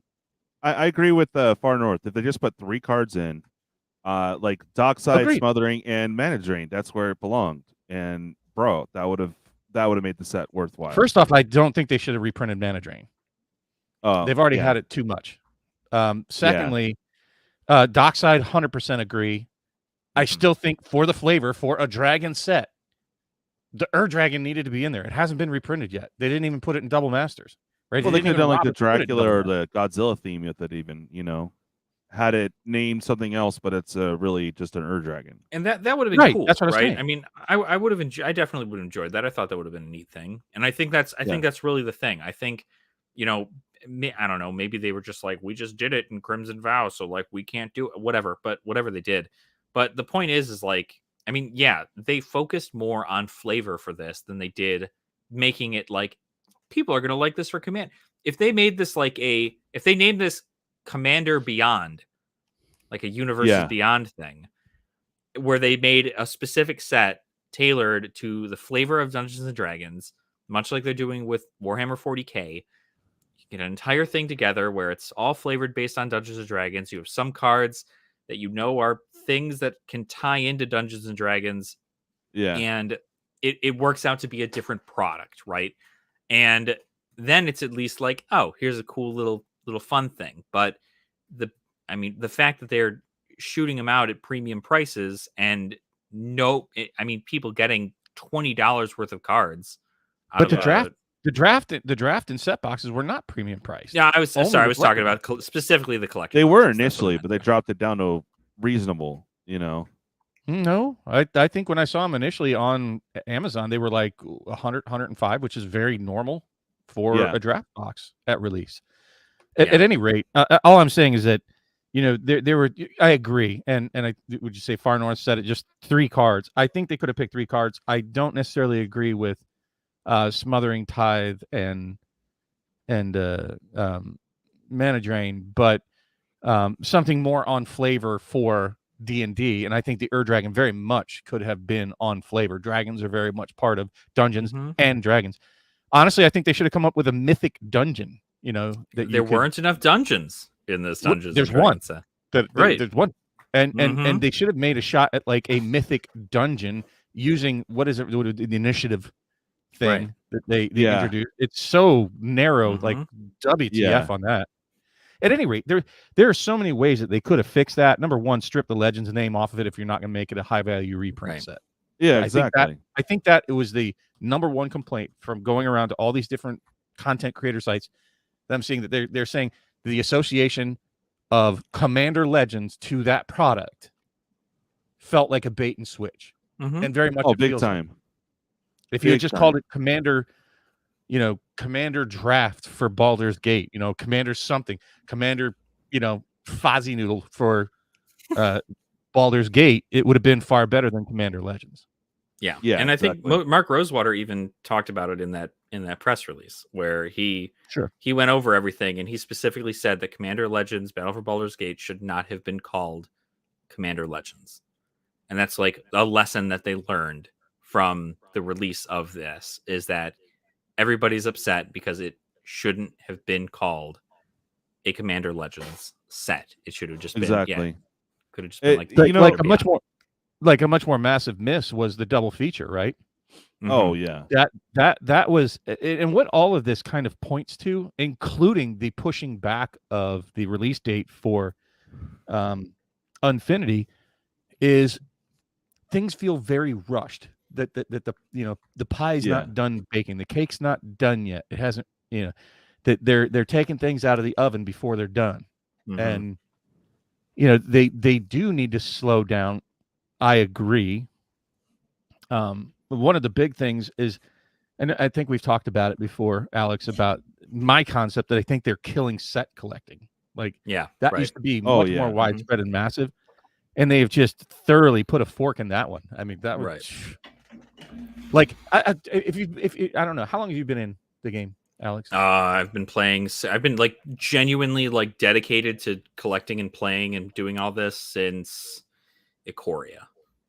Okay, so but to kind of do the whole chasing clouds, and for you old folks watching in the audience, something that used to happen quite often, and I mean like every Friday, if you had cards to trade, if you were trying to build out your set, I mean, most people went to Friday Night Magic, Saturday Night Magic to do drafts, and you would show up an hour to an hour and a half prior to the draft with your trade binders and boxes, and it was a healthy trade environment for jank rares, commons, uncommons, to complete sets, to complete play sets, right? There was no foils back in that day. I'm talking like in the late 90s. Super healthy environment. You'd have your draft. People got new cards, so you'd stick around for another 30 minutes afterwards to try to trade for the cards that people just got. Now, that doesn't happen anymore. There's no real trade fest. Trading is just, it's called bulk now. There was people that you didn't say bulk rare back in the day. That was never heard. I never heard that terminology back then. It was always something to be traded for. Just you would get 4 copies of it, or 16 copies of bulk rares to get 1 decent rare to complete your set. And that's just no longer. So I don't know that you could call it a TCG. Who the F trades, right? Right. No, sorry. Absolutely. It's not. It's not a healthy part of the game anymore. Right. There's definitely not that aspect. I mean, and that's the case along. I mean, every TCG. I mean, back when I was playing Yu-Gi-Oh, like all the time, I was, there were people who would be down to trade stuff, right? You'd be, oh yeah, if you wanted to trade this for this card for your deck or whatever, but like it wasn't a collecting sets purpose. It was this card has monetary value. These cards have monetary value. We switch them, and then you get the thing you want. I get the things I want, and it's just bartering at its finest. But as far as like set collecting, right? I mean, nowadays at this point, I just have a whole bunch of commons, and I'm just like, once I have 4 of each of the common that I like or that I need for a set, the rest are garbage to me. I'll burn them in a forest back there, like. Yeah, right. Pause. I wish. What am I going to need? What am I going to need all that for? And the best I can do is give them to other people who would like some things like that. But not everybody does. It's all about the money these days. You give them the 8th place, Dave, so he can make birdhouses. Yeah, that's right. Yeah, shout out to 8th place, Dave. That guy's funny. Dude, I would love to have him on here. He's so great. Same. I think I reached out. I never got a reply back. Yeah, that happens a lot. But I don't know. Thanks. I think that's a bigger problem. Like a lot of people, I feel like a lot of people aren't looking at like a bigger problem. And I think that we all know it. And part of the concept that they're pushing product out too fast was the whole idea that you're burning up your fuel supply too quickly, based on any game that anybody plays out there. And you're trying to drain too much money too fast out of too many. Right. I have a feeling what that's going to end up looking like is you're going to have an even faster rotation of this 24-month cycle. They said that the average Magic player is in the game for about 2 years and then they bail. And I have a feeling that they're probably going to have that cycle expedited and really compressed to where they're in for just a few months or a year and then they're out because it's just like, oh shit, this is too expensive. There's too much. It's too confusing. I don't know what to buy. Things change too quickly. So there you go, Zaladin of Wind. Make sure you guys like and smash the like and of course subscribe if you haven't subscribed already. We are doing tons of giveaways and we have our show here every Thursday. But that is someone named Dubious or Devious something. I tried to tune in live and it booted me out and required you to be on your phone and to be able to hit the enter giveaway. And my phone was not up to snuff. The whole site like crashed for a minute. It was like, damn. Yeah. That's what happened there. You know, yeah. So Bob, I mean, I feel like there's a lot of things that WotC definitely needs to really be careful with. Their stewardship of the game. Don't ever think that it's too big to fail. Right. Yeah, it's there's obviously always room for failure, no matter what it is. And I think, you know, even just what I would imagine that the people at WotC are sitting there going, Dominaria United and our 4-set storyline that we have set up is going to be the thing that's going to, you know, push all these new players in and all this stuff, right? We're getting Jumpstart instead of theme booster packs, so we're just getting rid of bad product that nobody wants to buy. We're doing this and we're pushing ourselves forward. But at the sorry, I was just gonna say, like, at the same time, like, everybody is tired, and there are so many people who are genuinely like, I can't. I mean, for God's sakes, if I sneeze the wrong way, a leak comes out of Magic, and I gotta make something on it. Like, it's something, like, literally there is all this stuff coming in all at once, all at the same time, for not just content creators, but just product alone. And so if you want the new stuff in order to upgrade your deck, right, you have to be buying new cards at least every 2 to 3 months on a regular basis to upgrade all these things. And let's say a deck becomes obsolete because a card gets banned in standard, or some other process happens to make a certain card like Ledger Shredder super good in, what is it, Pioneer? Like, all of these things factor into how quickly this stuff comes down. And you have to, there are so many people who just, you can't keep up, right? Which is why I'm not buying, you know, hundreds of thousands of product on a regular basis. Even if I had that kind of money, I don't think I'd be buying hundreds of thousands of product. Like, there's too much to go on. So these are nice. You were showing this before we started. So these are proxies, because obviously there's not foil dual lands, but they do look kind of nice, man. It's also not double-sided dual lands. But yeah, I'm sorry. I just wanted to kind of share with folks out there and kind of lighten the mood a little bit. It's still a great game, right? And people love it, clearly. It was funny that I don't remember who I was watching. I think it was Jake and Joel, and they were commenting about one of the comments that somebody made about their excitement over Dominaria, focusing on the new Legends reprints or reimagining some of these old crappy Legends. And I think it was Jake that said, and I love the comment when he said, "Oh wow, finally a comment that's not based on monetary value." And somebody excited about something that's not purely about money, right? And I do love that. So I hope people didn't get the wrong impression earlier. That, look, I'm just saying that there's an audience for every product, or a ass for every seat, so to speak. And I'm not sure where that was going. Whether the idea is that we should get rid of collectors or slow down. I'm not sure what the argument actually was, but I don't agree that you should get rid of collectors. I think it was a good addition. I like the fact that they're limited print. In all honesty, I believe that they should probably make them even smaller print runs. I think that would help the market. I think they should disclose print runs. There's lots of things that WotC could be doing to help out there. Yeah. Well, me personally, I freaking love Time Spiral, just in the fact that it was just the draft box, period. I miss those days, you know. You would just go and buy X draft boxes, or the one box that was available for that set, and then you're good, you know.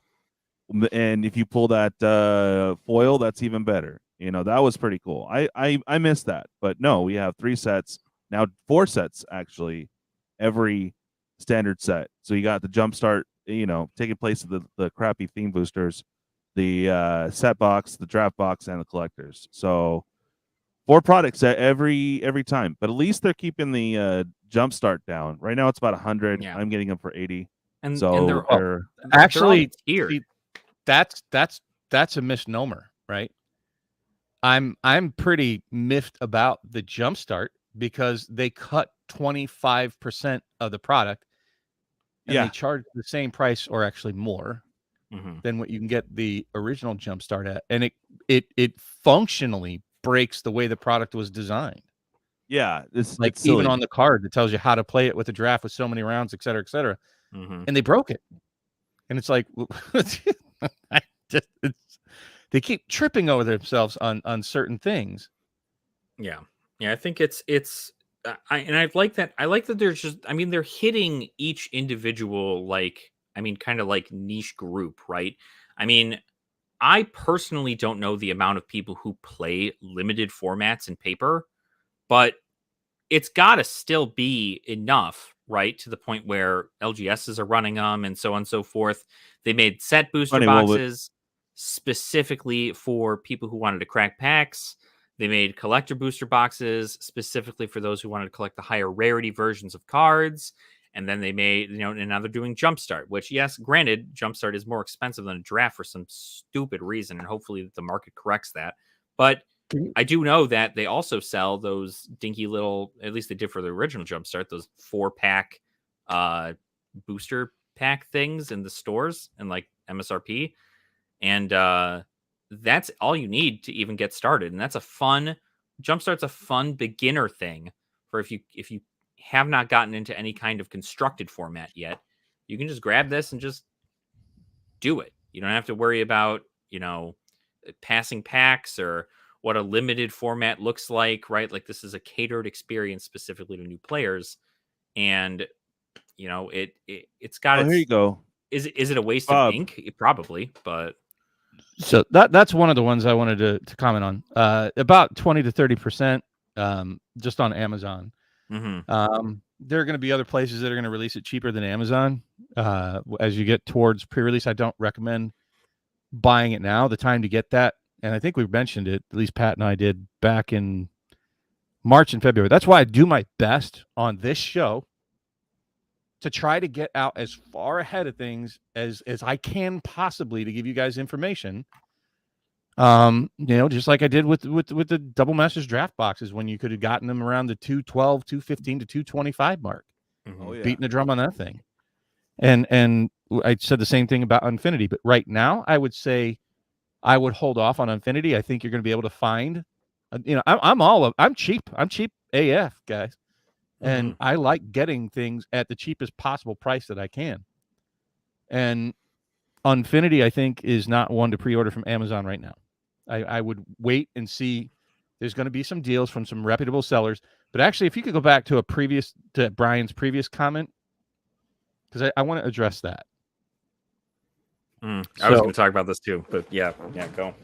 So first of all, let me just, I think some people might have the wrong impression of me. I spent most of my adult life way poorer than I am now. It took time to get to where I am. And I've spent years choosing between gas money and food.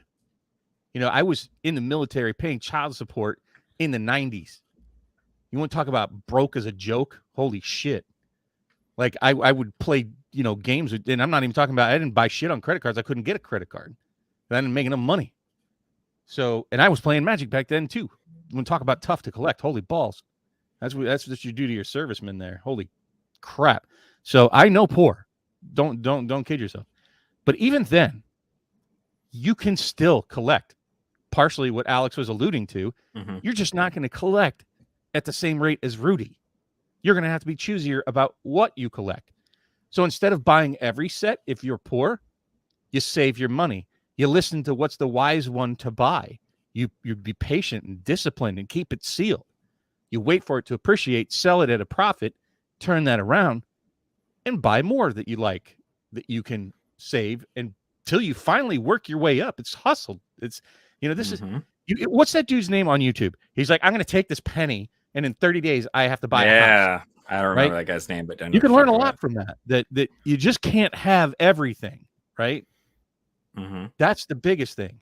And so I'm just absolutely blown away at people bitching about the price of a reprint set, right? That the only thing it's doing is dropping the price of cards that people wanted to get. Look at the price of Phyrexian Altar. I've wanted one. But at $90 to $100, I was out. You know, I'm like, I don't want it that bad in my Commander decks. Right now, you can get a copy of it for like $35. Sensei's Divining Top, cheapest it's been in a long ass time. Mm-hmm. You know, a lot of $30 desirable Making cards. Smothering Tithe down from $60. You know, Mana Drains down around that $35, $40 range. So you guys can collect. You just don't get as much as everybody else, right? Mhm. I'm not trying to bash you, Brian. I sympathize with the plight of poorer people, but the poorer you are, the more disciplined you need to be. Mm-hmm. And it's really, I think really the thing is, and this just comes from somebody who's, I mean, I've learned on my own the importance of money, financing, so on and so forth throughout my days. I mean, I'm not even 30 years old yet. So like we're sitting pretty young in life as far as most are concerned. And the important thing to know is, one, I am not a financial advisor. And none of us are, unless somebody has a business in it. None of us are financial advisors. But I think all of us can admit on the same level that before you start collecting Magic, you need to get your life together. Yes. Yeah. you need to worry about more important things than Magic the Gathering. Magic, if it continues to be successful in the way that we all want it to be, it will be around 30 years from now. And all this product will probably still be 1 cent to $30 at max for any of the current product. And yeah, you might not see a whole lot of product for vintage, right? But exactly, right? Proxy what you can, right? Right. Do you know how much this cost? Mm-hmm.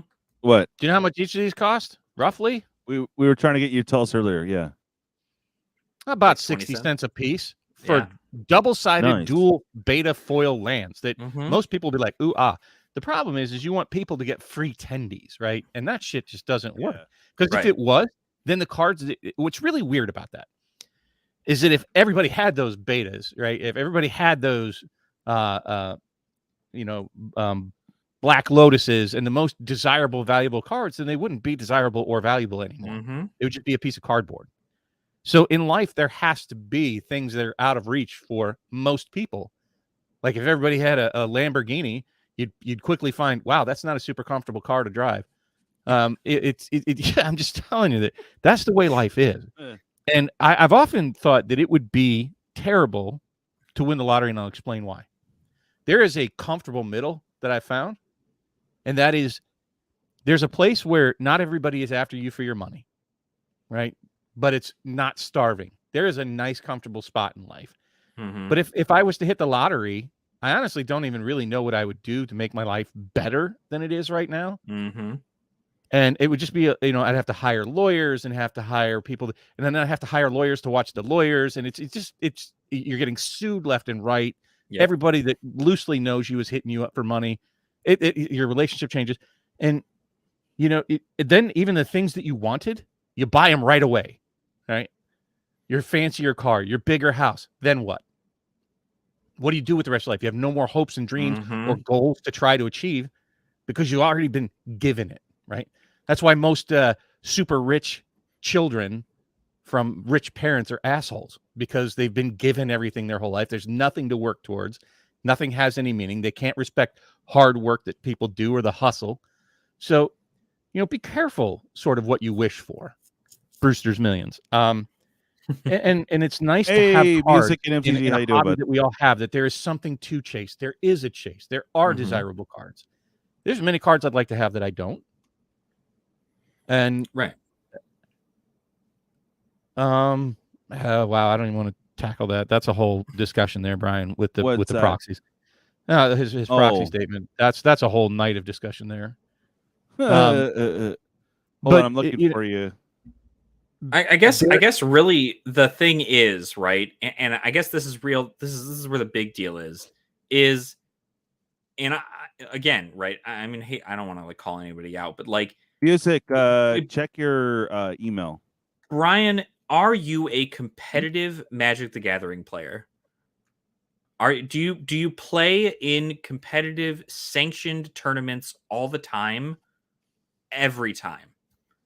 Because if that's the case and you need those cards in order for you to do in those tournaments, that makes sense, right? If you, as somebody who loves the idea behind playing, can't afford to get the cards you need in order to build that deck that you want to play at your LGS to get a spot in the regional qualifiers for Worlds, yeah, right. Obviously, we're on a different topic there.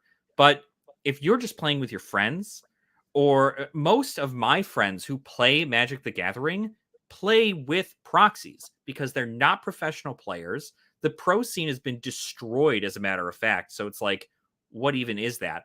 And then to top it all off, most people are in Arena anyway if they're going to do competitive Magic, because Wizards still loves Standard and still does Standard. You know, I mean, what isn't Worlds Standard? So I think the the World Championship. I'm pretty sure it's like a series of things. You're going to have Pioneer, Modern.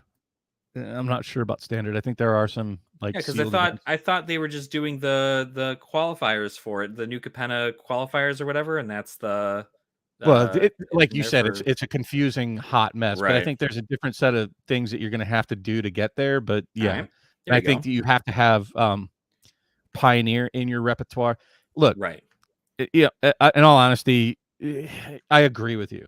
And as far as I guess the simplest way to put it about proxies devaluing cards, they don't, because people that are making the proxies wouldn't have bought the beta dual lands in the first place. How does that decrease the value of it? Mm-hmm. It's not like, well, shit, if I can't proxy it, then I just guess I will suck it up and buy a $9,000 card. No, you're not. That's not real. Right. So exactly, I don't believe that the proxies hurt the real value of the cards out there. And there's a difference between proxies and counterfeits. Counterfeits are when you take a proxy and try to tell somebody it's the real deal. That's a difference between a proxy and a counterfeit. So these are not counterfeits, they're proxies. There's no card that's ever been made like these. I'm not trying to pass it off to anybody, and it's just a nicety that I'm going to send out to people as a thank you. Now, as far as playing competitively, there are cheaper competitive decks out there. And realistically, you know what? The job market's strong. I would very much like to see a town in the United States that doesn't have a help wanted. Might not I can think of 20 down the road right now in where I live. Help wanted, and you know what? Yeah. You suck it up. You give up some of your playtime you'd be playing Magic, or I hate to say it, watching us, and you work. You know, you take that extra 2, 3, 4 hours a week and you work. You get a second job. I've worked 3 jobs before at one time while going to school. It was tough. I slept 4 hours a night. It was a bitch. But that's what you do it. Right. That's how you have that. Like I said, the poorer you are, the more discipline you have to get to that comfortable middle level. And that's entirely I agree. I mean, you don't spend money you don't have on Magic. This is a luxury game that is not cheap to play. Yes. That's the whole message, right? Is that, if you want to play competitive Magic, there is literally qualifier play-in tournaments on Arena that you could play on your phone, on the computer, and you can qualify to enter a sanctioned tournament through doing drafts on Arena. And as much as, as Arena is not very, everybody says it's not the absolute best, I still think it's a good platform for competitive play because it's got everything there, so. Hey, Tony, how you doing, buddy? I don't think he heard you. Either that or he's just Brian. ignoring you. He's got you on mute, DJ. Oh, that's got to be it. Yeah, Brian. I mean, and that's a whole different thing, right? I mean, I don't think personally, if you want to email me on any of that stuff, you totally can. I don't want to bog up this whole live stream on DJ's channel for therapy advice, but it's essentially if you are in a situation where you cannot afford Magic, you just can't. Don't try to fake yourself into it and be like, oh, but maybe if I just put a little bit here, a little bit here. You have more important things to worry about. I guarantee it. I guarantee that there are more important things in your life than Magic the Gathering ever. Whether it be your loved ones, a dog, Like, are you gonna seriously not get your animal food so you could buy a pack of Duca Penna? You know what I mean? Like, you're not gonna do that. You're gonna take care of what you need to take care of first. And if Magic doesn't happen to come around that way, I have a whole guide on my channel how to play Magic the Gathering Arena practically for free. And like, you don't have to put a dime into that, and you still get to play Magic. Is it in maybe your favorite format? No, but Arena's still growing, and hopefully it grows to the point where people are going to actually enjoy it. But you have access to a free route of stuff. And unfortunately, you're not going to be able to be a collector if you're not in a financial position to collect. I'm not in a financial position to collect. And, I'm doing every now and again, I'll throw a couple things here and there, but I know that I have more important things to put my money into than Magic for right now. And then when things Tony, get better down the line. Yeah, I can hear you. Oh, well, welcome on the show, bro. Hi, I know it's kind of late, and we're just kind of chatting here. How you doing, buddy? I'm doing all right. Just did a killer podcast. Had one of the local bands on, helping promote a local event that's going on Saturday. But honestly, I couldn't wait to get here and dig the conversation because, man, you guys bring up so many great points about where Magic is at and how the cost. It was supposed to be about the gathering. Isn't it in the name? And last I knew, there wasn't a whole lot of gathering going on because, like the rest of you guys, I work for a living. I pay my bills, and it's paycheck to paycheck. So I'm gonna skirt around all of that and play Arena. But that's still, if you want to get all the good cards, you got to drop some cash to get the good cards or the cool pets or the avatars. So yeah. Well, and nice meeting you, by the way, Tony. I think it's the first time we've been on the round table together. I'm MTG Gaming Nomad, by the way. That's right. Bob, I follow your channel, man. I love the content. Oh, dude, I appreciate that. And I'm not bashing people with lesser means. That's not at all it. There are long periods of Magic. I didn't buy shit because guess what? I didn't have the money. I didn't do it.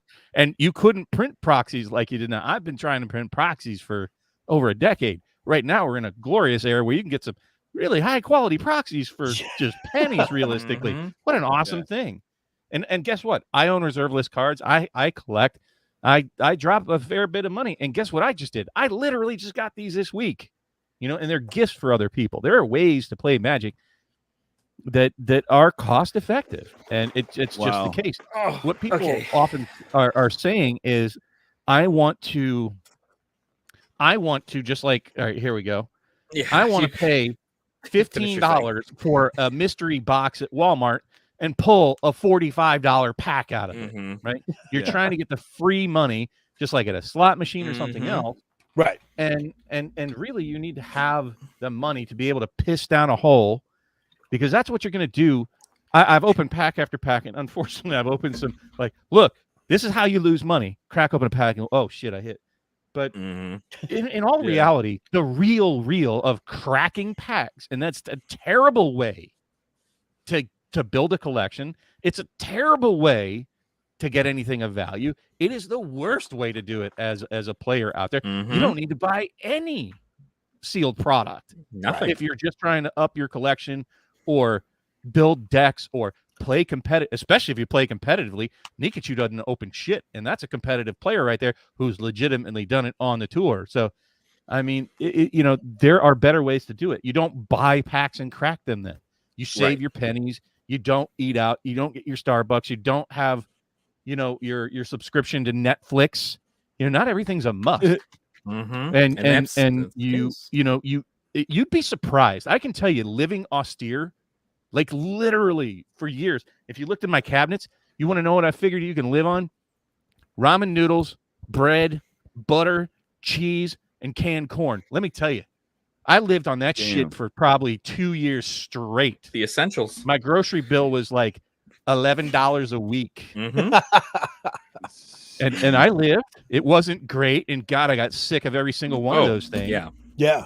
But there are ways to cut back. We're not in some third world nation. None of us that are here talking. You obviously have some means to communicate with us on the interwebs. I like what the point you bring up with her, Bob, with living inside of your means. I mean, I'm an active gardener, and if I can't grow enough food during the season for me and my family, I'm doing it wrong. I mean, granted, yes, there's all kinds of natural disasters, torrential downpour, rain, heat, the whole 9 yards. But the thing is that's why you plan to get ahead, because you're utilizing the tools that you have in your arsenal. And good Lord, I mean, last summer, I have 12 box gardens that literally are 3x3. I supplied 18 families with fresh produce all summer long. Nice. And how freaking easy is it to go out, throw some seeds in the ground, have some good dirt, clean water, clean sunshine, so you can eat the things that you want to eat, instead of, like you said, pissing money down a hole for food or cards or whatever shit you don't need. I mean, good God, what is it? Dish Network, and I'm just picking that off the top of my head. What is there, like 5,000 channels and nothing's on any of them? So why are you paying for a service that's just nothing but commercials? Get rid of it. Yeah. And that's, I mean, really, that is the whole thing. It's knowing what you personally can afford. And Brian, for the record, for your comment there, it is much exactly like what Manamonk is saying. The issue is not the fact that you don't have money. The issue is the fact that you go to an LGS that laughs at people without money. And that's not okay. No. At all. That is not okay. The issue, at least 95% of the time, is the people, not the card or the cards itself. It's not because you didn't have an extra $30 to get a fetch land. It's quite literally, if somebody is going to laugh at you because you were running a budget deck, then they're completely off a different path from this. And don't get me wrong, these people exist, right? They exist. If I'm going to play Magic personally, I buy the card that I need, right? But am I above proxies? Absolutely not. If I'm going to play with my friends and I know that I want to test out this deck, but I'm not going to go drop $350 on this Pioneer deck, you bet your butt I'm going to go just spend like $10 on a proxy deck and just be like, cool, all right, this is all I wanted to do, is just kind of play this out. And if you really love the deck, you can just piece it little by little throughout your life and add new because there's new things coming out all the time. Who's to say that by the time you actually get around to playing that deck, that one of those cards is banned, or one of those cards is, to be replaced with something that is better, right? There's so much new stuff coming out, and it's hard to just make your one deck. But Bob, just real quick, to your ramen, canned corn, bread, and butter comment, it's just like cheese you did all that. I made grilled cheeses with that. Oh, That's grilled what bread and cheese. butter Oh, was for. dope. Yeah. Okay. And cheese. Yeah. I'm just like thinking. There is no bathroom. Dude, I've been like Smokey in my life, shitting in the bushes. Yeah, okay. That's right. Shitting in bushes. I tell you, it's a time in which, and that's really the case. Not everybody's. We are all in different financial situations. All four of us right here on this stream are all in different financial situations. Yeah. It's just how the economy is right now and how it's been for all of our lives. And the most important thing to learn is to be vigilant and to learn from mistakes, right? If you've learned that buying a case of Double Masters 2022 has put you in severe debt that you'll never be able to repay, and the interest will continue to keep creeping up on you, maybe don't ever buy a case of something until you can actually afford it. You know what I mean? Like, there's so many people who will go out there and spend money they don't have, so because some influencer said that this thing is going to be the best thing ever, and it's going to cause them severe downfall. Yeah. And it's because that's the thing, especially in Magic the Gathering, all of this is a long-term thing, right? Like, I mean, most of us who keep sealed, we plan to keep it for 5 to 10 years. Most people can't keep $300 in their bank account. So what in the world are people going to do when they're just buying cardboard because they think some, because Rudy said one thing about there being a card that's going to go for $7,000 in a set 5 years ago, and this is going to be like the best thing ever. Don't take financial advice from influencers. That's their whole thing. I'll say this too, though. You know, one of the things that is disheartening, because I spend an awful lot of time, if you guys follow me for any length of time, talking about the financial responsibility aspect of Magic. And the problem with that is as soon as you start saying the unsexy words of discipline, austerity, don't spend, keep it sealed, man, you just made everybody's noodle go limp, because they don't want to hear that shit. They want to hear foil etched in every pack, Pendrel Veil in my boxes. And, you know, they only listen to the hot and sexy. Most people just generally don't want to listen to sound financial advice, whether it comes from a YouTube influencer or a hobo under a bridge. You know, they tune out. They want the instant gratification. Give it to me. I don't want to earn it. And I want it right now. And I want more out than what I put in. And there's a universal constant, yin and yang. The laws of thermodynamics, you know, for every action is equal and opposite reaction. For religion, you reap what you sow. I mean, there's a theme here, folks. You get out what you put in, and this applies to most of the people. You can go for the fringe border cases. If you're familiar with bell curves, they'll be the guy who put in a very little and got a huge amount. And then you'll get those, you know, single moms working 8 jobs with 14 kids, and, you know, God, they get nothing out of it, right? So you do have your corner cases, and people love to bring that up. But by and large, the universal constant out there, no matter what your philosophy is you get out what you put in. I read a book probably about 3-4 months ago called The Millionaire Next Door. I hate you, Jay. And here's the best part about that. Do you know the average age of the millionaire next door? 27. No, it's 50, 50 55, 45 to 55 years old. That's a long time to be saving up scratch and pinching your pennies. But that's the thing, is you look at those people that are financially successful, and those are the ages that they've done, because they put stuff on a shelf and forgot about it. You know, they didn't go out like you were talking about and have the fancy dinners and going out every single night. You know, they ate ramen and made grilled cheese sandwiches. I mean, shit, man. I've been a single dad for, half of my life, and that's what you do. So you live within your means. Am I a multimillionaire? Nope. Am I getting paid 12 cents from Twitch for live streams every 6 months? Probably. But the fact remains, you're making more at Magic than I am. Yeah. Hey, I was That's really a success proud story there, bro. I was really proud when I got 12 cents from Twitch. I tell you, that first payout is something else. I used to stream on Twitch, and so when I got things going, dude, when I got my first $100 payout, I was like, yeah, what I'm doing is good, you know. But it's exactly that. Like, you have to figure out a good financial plan, and it's so many people get caught up in the here and now, and we want these things and we need these things. And, you know, I think that it sucks that we're in a position where we have to have like 3 jobs and eat nothing but ramen and butter for our, you know, for a good portion of our lives. If, you know, not that this is financial advice, obviously it was a different situation, but like that, you know, eating ramen and butter is not going to like make you a millionaire, right? But it can save you, you know, in case you're not like, I'm not going to eat this. What? You go get a meal at McDonald's and it's like $11. But you could also buy. Not if you have a family. Right. Exactly. And not if you have a family. If you have a family that's got to like do $60 right there. Yeah, $60 where it's like you could instead, if you're just for yourself, right? You could buy 1 McDouble for $2, right? There's at least something. If you really need to scratch that itch or whatever, you don't need to get a whole thing. You know, I've even come to the point where I'm just like, eating is a necessity. And if I get the opportunity to eat something that's like fancy, right, I do it as like a treat thing. I'm not going to be like, let's go get a steak.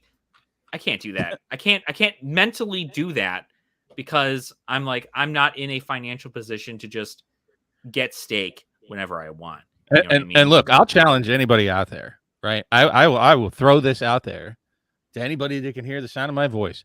If you want to reach out to me via email at gamingbob21@yahoo.com and you want me to help you look at your budget, we'll be very honest with each other. I'm pretty good at looking at a budget, and then I'll have to see bank account statements and see where all your money's going and figure out a financial plan. And for anybody who is employed, because when you're on government money, that's a whole different ball game. But anybody who's got any kind of job, and I will work with you on a financial plan to build some sort of budget that you can buy Magic cards every month. I will lay that challenge out there for anybody who's employed. I have to put that caveat on there. Right. And that may be a years long process if you're in credit card debt, because most people who are poorer, and I got there early on in life and said, F this. Right. And, that took a long time to get past. But yeah, I'll throw that challenge out there. I'll work with you. I'm not a financial advisor, but I would bet you money that we can work out a budget for anybody who's got a job and the desire to get out of a hole. Yeah. Now, is it going to be fun? No. Does it take discipline, and does it suck? Absolutely. But yeah, reach out to me. I'll help you. Living inside your means, man. That's the So thing. what, Brian? So what? You know what? There always have been. Boy, I don't want to say that. That's a terrible example. Hold it back. Hold it There have back, always Bob. been people that have driven, that 1967 convertible Firebird that I've always wanted in front of me. I grew up in a town called Boca Raton, which is a super fancy, super expensive place. And my very first car was a rusty old 77 Pontiac Le Mans, parking it in the parking lot of high school. And they would always leave spaces next to my car so I didn't hit their Beamers and Mercedes and shit in high school. You know who paid for that $750 Pontiac Le Mans? Me, bagging groceries, working in a hospital kitchen, right? And so you want to talk about having to look at people. I went to high school parties. I literally went to a high school party on a yacht that was 75 feet, custom catered, the whole event, no parents, booze, the whole 9 yards, right? And I was like, it was such a surreal event for me because it's not my world, but I'm living there. Yeah. And I couldn't wait to get out of Boca, right? So I know about the shiny keys in front of me. I grew up with that shit. And fuck them is the answer. Exactly. Sorry, that is exactly what I say. But no if reason. they're eating the surf and turf in front of you, bravo, they earned it. Great. Now, if they're rubbing it in your face like the assholes at your LGS, then like Alex said, fuck them. Who cares? Yeah, absolutely. Not worth your time. It does not matter. Like, if there's something that I've learned, it's that at the end of the day, you have to take care of yourself, right? You have to make sure that yourself and the people that you love are taken care of, and that is where we're at. Right? Real quick, guys. Here's an update from the Post Malone crash. People are now saying that no winner was picked because the whole system crashed on Posty. So supposedly someone might have won the box, but there still is no one. Yeah. Keep me posted, guys, on it, because if I missed my opportunity, that's fine. But if I didn't, I just want to get him on the show. Yeah, but there's no guarantee even if he went to play with him, he would agree to come in. Right. That's fine. But at least he got it in his ear. I tried a couple different ways to reach out. So it's like, hey. Yeah. Well, and they may even put restrictions on you, the things that you're allowed to talk to Posty about. Right? Mm-hmm. Like, yeah, don't bring probably. This stuff up, blah, blah, blah, blah, blah. Don't try to hit him with advertisements, et cetera, et cetera. Yeah, that's fine. So, Brian, I'm going to say no. That's not. Hold on. If you need that time to go generate more funds, and you could be doing something productive and making money instead of watching content creators, 100%. Right. Absolutely. But I'm also that I agree with. And play. Don't spend money on Magic that you need. You should absolutely get your financial. I'm going to say this right now. Whatever investment vehicles you have, even if you're a part-timer opening up your own Roth IRA, you should at a minimum be putting 10% of your paycheck in there every single paycheck before you even begin to entertain a notion about buying Magic cards. Right. So yes, I'll say it right now. And if you're one of my subs and you need that time to go generate those funds, I would be screaming at you, yes, go do it, man. Do what's Mhm. good for you. You need to be Absolutely. healthy in the game. Yep. First, that is a prerequisite to be healthy in your life. Get yourself straight financially before you make a nightmare in a game that you shouldn't be doing it for something that's just a pure luxury in a game. Yeah, and that's honestly how it works out. Is if you need to stop watching content creators so you can focus on yourself, do that. The building your collection thing, again, just like Bob said, do not worry about Magic the Gathering. If Magic the Gathering is either going to be here when you're ready, or it's going to be dead and you're not wasting your money anymore. Like, those two things are going to exist. And unfortunately, budgeting is an important thing to do, right? But you have to find ways in order for you to continue to make more and more money in order for you to actually afford something like Magic the Gathering on such an incredibly fast rate that they're pushing stuff out to us. And if you can't do that, then there are better things you can do with your money. We all love Magic the Gathering, and I think all of us together can say that we could put our money into something more important. And it's a passion of ours, and we're in a position where we can put a little bit of time and effort to making a video, or putting a little bit of time and effort to buying some sealed boxes and keeping them on the shelves. And that's just the position that we're in. But you need to take care of yourself, Got it. mentally, physically, financially. You need to make sure that you yourself are good before you can go out into the world and go, I want to buy. Bob, Bob and I were just talking about this. I want to collect every set of Magic the Gathering ever. And Bob thinks I'm on some kind of drugs, right? Because why the hell would anybody want to set collect in 2022? Am I right? Why would anyone want to do it? The reason is because I'm insane, right? But am I prioritizing it over my own personal needs, like housing or food or, my car, my job to get no, I'm not. I'm not going to go out and buy every rare that I see, to the sun. I'm not going to go open up 17 credit cards and, get just max them all out so I can do it. Because it's not smart. Why not? It's not a smart thing Why to not? do. Yeah, just buy all the cards. No, Brian, I get where you're coming from, bro. We've talked outside of it, and I know you're on a fixed income. So it's not easy for you to just jump out and go get 10 jobs. I get it, brother. But you should say on here, don't stop watching content creators. If you need to, do it. But we're here for you. So hopefully we entertain you, and you're getting some good advice here from not financial advice, but if it's between gas, getting to work, and eating, obviously you need to do that. Come on. I never prioritize my needs. That's right, Brian. Understand. I don't. To that end, I never got into. I don't want to say I never got into it to make money. It wasn't something I was opposed to, but I don't make money. I don't play the algorithm games. I know what makes the algorithm make me more popular on my channel. Like you said, Tony, if you watch my channel, we're so sporadic with what we come out with. It's 18 different topics about Magic. We don't specialize in anything. There's gameplay, there's financial advice, there's it's just whatever. It's whatever I want to talk about, because I'm not interested in making money. I'm interested in trying to reach out to you guys in the audience, you too, Brian, everybody that can hear me, and try to give something of value to you. In what I see, my assessment. I spend a ridiculous amount of time, so you don't have to, watching other content creators, being on other streams, gathering data by running different kind of spreadsheets and shit, following purchasing trends, and I try to give something of value. Honestly, I've stopped playing. Honestly, I don't collect many cards anymore.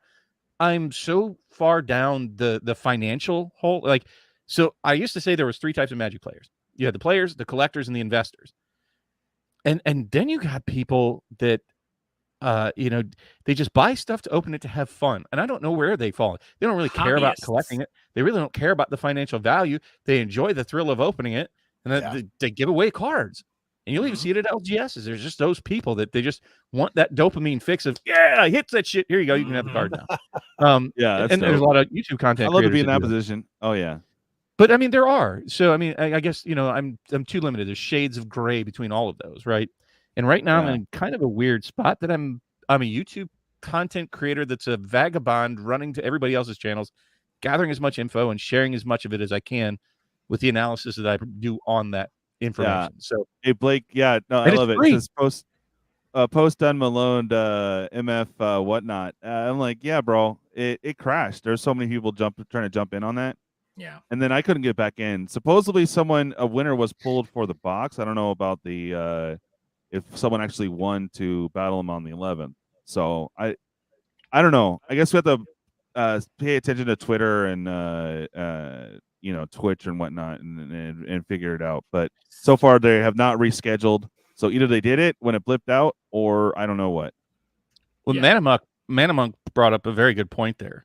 And that's something. So I mean, do what you want. I'm not sure if that was just a snipe back at us, Brian, about not watching content creators, but you can get a fix by watching the content creators open packs, right? Yeah. I actually do that. That's why that's what allows me to keep my boxes sealed. I got a whole shelf of sealed shit because my curiosity is satiated by watching other people open it and get a feel for, ooh, that was a good box. Ooh, that one sucked. And it's just getting a general feel, watching Rudy and Joey and all these others. And then I look at the shelf and go, nah, those are going to go up in time. I don't need to open that shit. That's right. I'll go watch it. I'll go to worry about YouTube and watch some shit right now where somebody's opening something. Oh, wow, that sucked. Or, oh, that's awesome. So there's value in that. Yeah, and if you want to go a step further, you don't have to go to your LGS to play. Spell table. There's lots of spell tables out there that you can proxy up some cards and play that shit over the internet. And you don't have to deal with it. If they're assholes, you go exit game, next game. Right. It's easy. Exactly. But yeah, no, that's entirely isn't it? No, that's not unhealthy at all. As a matter of fact, that's the healthiest way to it's more healthy. Somebody else losing their money is the absolute healthiest way for you to have packed. What does Joey Moss always say? Right? Let me spend my money so you don't have to. Quite literally, that's exactly. There are content creators that will just spend their money because so that way other people don't have to. So nobody has to go and spend $15 on a theme booster pack ever again. So they know that that's a thing, right? Or those mystery cubes that you find in Walmart, or cracking open 17 cases of Double Masters 2022. You don't have to touch any of the product in order for you to get the same. The only way that you're going to get the same immediate rush is if you might have a gambling addiction. So maybe figure that out, but it's I would say seek counseling. Figure it out, right? And maybe go get help, right? If you personally need to be the one to crack those things, right? For one, the whole reason I even got into this is I was like, if I am going to open a box, right, to see what kind of hits I get or whatever, one, I'd rather do it on camera. So I at least am just yeah, cool, right? But I don't open boxes. Even back when I was playing Yu-Gi-Oh, I didn't open boxes because why? That's a lot of money. It's a lot of money to drop at one point. And I wasn't an investor, right? I was a player specifically when I was playing Yu-Gi-Oh. And that was I couldn't buy boxes, right? I'd have to go split a box 4 ways with somebody else in order to do it. And Yu-Gi-Oh boxes are $60. So put that in perspective. There are points in which you just can't afford things, right? I loved the idea behind Kamigawa Neon Dynasty. I love everything about the set, literally everything about the set. Guess what? Haven't bought a single box. Not a single box. You want to know why? Because I can't afford it. I think I bought a single box. Right? They literally have one single box. Just one box, right? And I'm like, it is. If it happens to be the case, you want some. Matter of fact, you want some good gambling? Go over to Twiddlers on Tuesdays. That's some good stuff, right? It's a game. You're supporting a local, content creator. That's a fun little thing. But when you have this. When you don't have the income to buy box after box after box or fetch land after fetch land, or I'm comfortable knowing. Yeah, exactly. Don't. I'm comfortable knowing that I will more than likely, unless for some reason inherited to me, I will never own a Black Lotus in my life. I know that. And if I don't even want one, to be quite frank. I don't. Where am I going to play it? Right. Well, I mean, I would say probably who the fuck plays Vintage? Right. Exactly. I don't know Rudy. As far as I know, it's just Rudy, Open Boosters, Edwin, and their couple of friends that play Vintage, as far as I know. Yeah. And you're not going to... Even back in the day, nobody played Type 1. No. That was stuff you heard about. But when you went to an LGS, it was 1.5 and you know, standard, or, you know, 2.0. You don't need Power 9. And I actually want to get into a debate with you, Ashton, over the whole... Yeah. I was yelling at you the whole time that your reserve list talked. Oh, yeah? Yeah. Then, at any rate, the long and short of that is they either need to reprint dual lands or print better dual lands. Like, just put cycling on them and we're done. You know, cycling and the same things they had in the Battle Bond lands and the Commander Legends lands, and put land types on them. Right, and they can, and that's the thing. There's so many ways they could do that. That's what and drives. that would stop a lot of the reserve list stuff, because most of the rest of the reserve list, like you pointed out, sucks. It sucks. Almost all the like 90% of the reserve list sucks. Oh, more than that. Yeah, and like, it's probably 97% of the reserve list just sucks. It's just not good. You wouldn't play it. And that's the whole thing, right? Like, there are so much. We have it's the Magic the Gathering is only, for the record, it made it 30 years, so like it's already insane. But like they have to come up with something. Like, they're coming to a point where they have to just start one-upping themselves all the time. Not every time, but like for the most part, they have to do something, right? And to get something like a new land out, right? Something that is going to be so incredibly popular, and it's going to have the same, you know, basic land types like plains and islands. That's what people look for when you're choosing that, because fetches can get them, right? Shocks have those same subtypes. You have these ways to get those out, and from a player perspective, those are able to be used. But yeah, like you said, Bob, nobody plays Vintage. Not even many people play Legacy, and the only reason everybody's upset about it is because, you know, some dude with a well-paying job was able to buy a moderately played Scrublands, and you know what? That one card all of a sudden made him a better duelist. I doubt it. There's so much to dueling other individuals than just the cards you own. I've seen people drop $3,000 on a deck and lose to a $10 budget deck. Yep. Like, it does not, the value of the deck does not correlate all the time. But you know, you have a Scrubland. Cool. Whatever. Like, it's not the end of the world. Yeah, I definitely agree with that. I mean, like I said, the reserve list, the problem I have with it is that it creates an exclusivity club, right? Yeah. Right. Yeah. And I think that inherently is a toxic approach to the gaming environment, right? Like, the best way I could put it and associate it would be like a game that has, I hate pay-to-win games, but I don't mind microtransactions that have better fluff, meaning your armor looks cooler, your sword looks cooler, but it doesn't do anything functionally better than it did before, right? Right. Those are healthy ways to do it, and that's what Magic is. So you can just think of the betas and the reserve list, the art that like you said in your video, and you were spot on when you said, you know, there's a limited number of alpha cards. There will never be more, no matter how many dual lands and Moxen and Black Lotuses that they could print. There will never be more alpha Black Lotuses. Right. So, and we need to get to that, because other collectability venues or other collectibles, they understand that, you know, it's like stamps, right? Oh, they should stop making stamps because the first ones are worth $100,000. No, you know, those 1 cent stamps are rare. Even if they reprinted that 1 cent stamp, it's not going to make it a $10,000 stamp. No. Right. And it's the same thing with, you know, like what you were saying with the, I think you did with the Imperial Seal. And I would like to see them do that. I just think it creates this, I think it's problematic for new card values, because a lot of people say it, you know, you'll hear them, whether it's Mattcaster or Moxman, when there is a card to target the OG version of it. For real. The first Right. printing. And we can't get to that because we're blinded by either reserve list or it has to be an invention or, you know, some super specific card. We can't see the value of first printings like comic books do. Mm-hmm. You know, the first printings of things are far more valuable. Even if they do a reprint of the first Spider-Man, it doesn't have the same financial value as the first Spider-Man's. And you're beating the drum here, kicking a dead horse.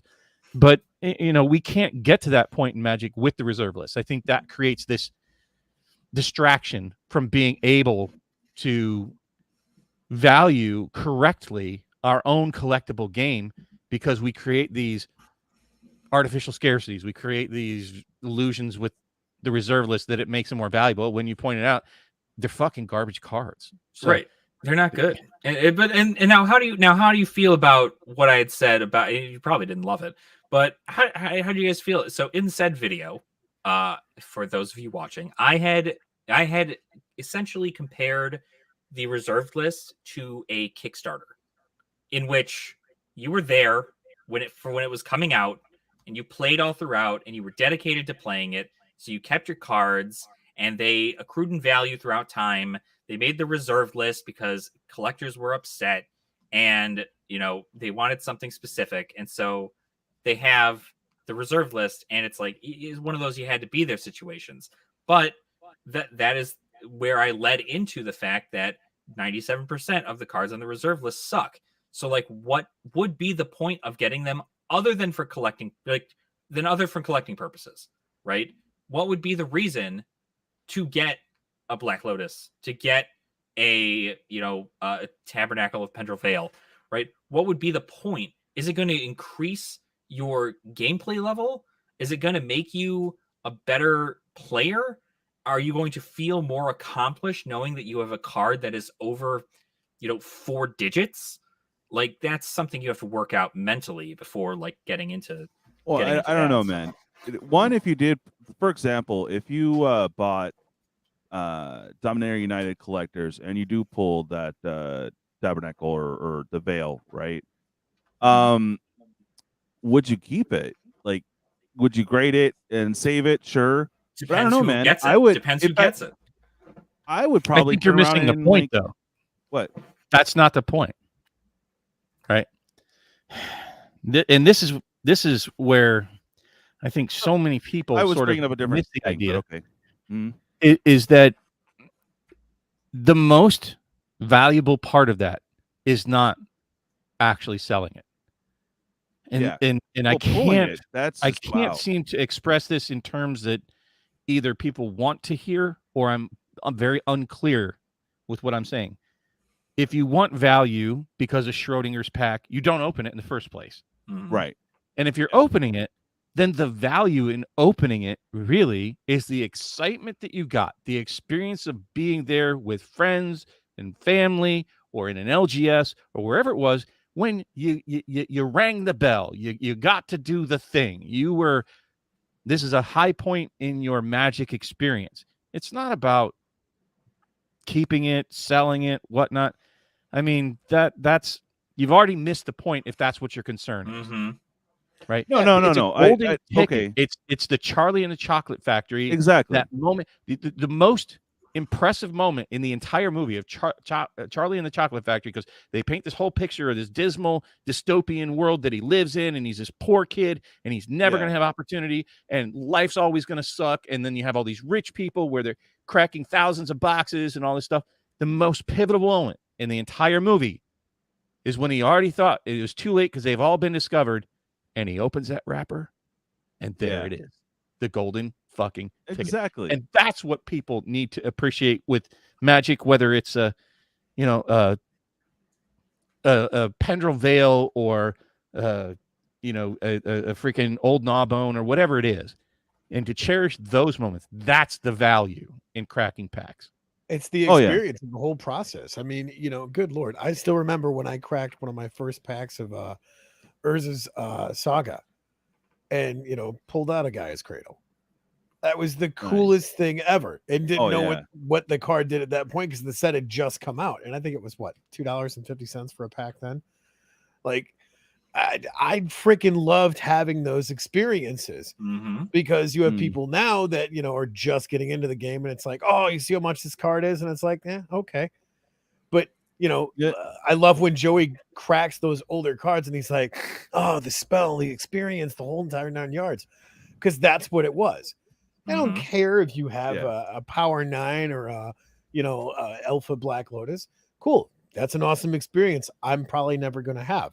Now, I also had stacks of this stuff because when we played for Annie, which that's totally dating me, but you know, we had our decks and rubber bands and we played on the cement. We didn't give a shit about the conditions of the cards because we were playing a card game with our friends. It was fun. Yeah, that experience. And that's what I believe. Like, there's a lot of that has been lost in Magic, right? I believe a lot of the fun has been taken out of it because you have people like Post Malone, right? This is the same deal that happened with Pokemon and Logan Paul or whatever, right? He opened up that, you know, $100,000 box or whatever of base set Pokemon, and all of a sudden everybody was so interested in the financial value of Pokemon, right, that it was like, this is how we're gonna all make money in this year. That's all we're gonna do is this is how we're gonna make money. And not everybody, I'm sure some people with, you know, pure of heart tendencies were like, yeah, I'm still gonna play the game, but this is the same deal, right? I mean, you have people like Post Malone who just spent $800,000 on a Black Lotus so he could wear it around his neck. Like, there's, you know, everybody looks at a different aspect, and it's all about the fun that you personally have, right? If you have a good time cracking packs, then that's great. If you have a fun time playing against other people, find a cheap way to play against them, right? With proxies, Tabletop Simulator, Spell Table, right? Any of these things, you're able to play and still do all the same things that you're able to do practically for free at this point. The only thing that isn't free is if you're going to invest in physical product or collect physical product. That's the only thing that's really like due to cost you any kind of money, and or become a just real quick. We've been talking about money for a minute on budgets and stuff like that. So, what? Let me just ask you this, Tony. If you had bought yourself a collector's of Dominaria United and you actually hit the freaking lotto, now would you keep that card or would you sling it for the Veil? Well, I mean, here's the thing, you know, my mortgage is due. So yeah, right. I would pay my mortgage and be like, hey, I got the experience for that. So yeah. And of course I would do it online and have that experience of cracking that. But I mean, that's the thing is, at the end of the day, the people that are making the money are the people that are selling the product. Yeah. In the long short of it, the gamble is you crack a pack, you lose, you crack a pack, you win. I don't have that kind of disposable income. I got bills to pay. I got kids to raise. I got, you know, a car note, a house note. I'm going to do whatever it is I need to do to take care of me and mine. Yeah. So I can continually have those experiences of doing a pre-release or an F&M or supporting a LGS because I showed up and participated and supported my local store. Yeah. When I have the resources, obviously. First of all, I would say that if you feel that you need to sell it, then what are you doing buying it in the first place? Because in all likelihood, you're not going to crack the Pendrell Veil. No. I know. It's all hypothetical, man. I mean, if I cracked one, I would probably sell it because, like, you know what that could get me? That can get me my an actual, like, either well played or, you know, light played freaking. And you know what it can get you in 5 years? Right. That's really the talk. Yeah, like, exactly. The short term. I genuinely same question aside. If I had the disposable income to buy one single box of Dominaria United, and I had to, right? I had to buy this box specifically, right? No choice in the matter, all hypothetical. I had to buy this box. I had to crack it for the channel. If I had gotten a Tabernacle in my collector box, right? I absolutely wouldn't sell it. And the reason I wouldn't sell it is because I'm in a position right now with no kids. I you know, just I don't own a home yet. I'm renting. Like I have myself budgeted out to where I know that I can pay all my bills and that any kind of leftover fun money, if it happens to be super fun and I can afford it, I'll do that. But if I'm going to crack a $4,000 card out of a box that is going for $4,000 specifically because it is a reserve list old card, why? I mean, like $4,000, that goes away in an instant. Like you can, you know, if you're not conscious with your money, that goes away super quick. And if you're already cracking open a gambler's pack of Dominaria United, you're already gambling. And so at that point, if you sell that card, you're going to spend $4,000 more on gambling somewhere along the way.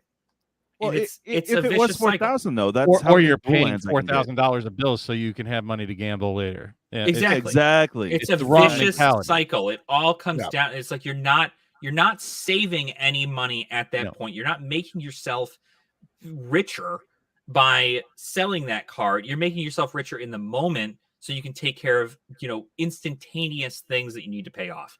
But if I knew the position that I'm in right now, if I came across a tabernacle that, you know, if it was actually gem mint, or at least like even mint out of there, right? Slap it in a dang top loader, or two sleeves, a top loader, and I'd put it away and I'd let it sit and I'd wait. And when there comes a time where I need to downsize on inventory or something, or I want to do a giveaway for somebody, or I don't know, do some other thing, that's what I do with it. For one, I'd rather give back to the community than just end up selling it, but that's just my nature.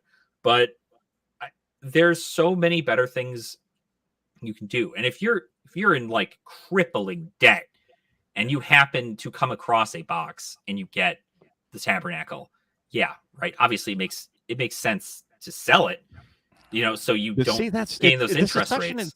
It's such an insane argument though, right? Because let's be real. Let's talk about reality now. Right. First of all, if you're in a position where you have to sell your Pendrell Veil, how did you come across the box in the first place? And that's why I said if it came across me to do that.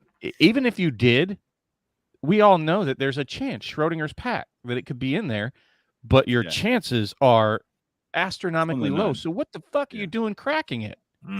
It's going to age sealed, and it's going to go up. So if you were lucky enough to get a pack, a box, or whatever, and you need the money, you're the last person that should be cracking that pack or box. Oh, yeah. You should be keeping it sealed more than most. Yeah. You know who should be cracking boxes of shit like that? Wealthy people. Yep. Yeah. Not people who need to sell their Pendrell Veil right now to get their money to pay their mortgage. Exactly. Sorry, and I'm not being mean. I'm being real. No. You misunderstand though. Like what I'm thinking value. Hold on. I'm thinking value. Like if it happened, it's completely hypothetical. But what I'm saying, if it happened though, I could trade that card into a Gaia's Cradle and a few dual lands that I actually need for decks. Okay, and if at that point you're just diversifying, right? You know what you could do is you could keep it. You could keep the box sealed entirely. Obviously, and you you can go buy a 60-cent proxy. That was the question: was if I cracked one, what would I do with it? That was what would you do with it? That was the question. Yeah. So I mean, if I had that, you know, hold on to it as the answer. Well, right. Okay. I would. 2 holds. But in the question being presented, if I crack one, what would I do it? Well, of course, I'm going to go through and sell it. In that perspective, but you know, as a collector, as an avid player, you wait 5-10 years and it's going to be, you know, 3, 4, 5 times the amount of money that you got. But you know, the question that was presented, if you cracked one, well, sure. I mean, right now in my given situation, because I need the extra cash, you live in paycheck to paycheck or whatever it is, sell it. But it would be very hard to go, man, if I just hold out. Right. And not crack the pack or hold on to the box, then I can go through and diversify even more, because 5-6 years later, we're sitting on some serious frog skins, and then we can Right. do whatever we want with it. So Yeah. My I sob get story is I've sold my collections a couple times throughout the years. same. 40 dual lands with Scheherazade and Legends cards and all kinds of stuff in 1997. Sold them for $250. 40 dual lands had full Yep. place in. Yeah. $250. In 2010, to take my daughter to Disney, sold off so many. I could just bring up the emails. I think I have before. You Yeah. know, like I sold my Gaia's Cradles for $25 a piece, Mox Diamonds for like $50 a piece. Yeah. And I mean, I'm talking selling 4 of, and they were near mints to mints. Oh yeah. I sleeved everything. And when I tallied it all up, it's probably in the ballpark between $150,000 to $250,000. I lost. Yep. Because I was the Timmy that cracked the pack that sold the card because I needed it or wanted it right now.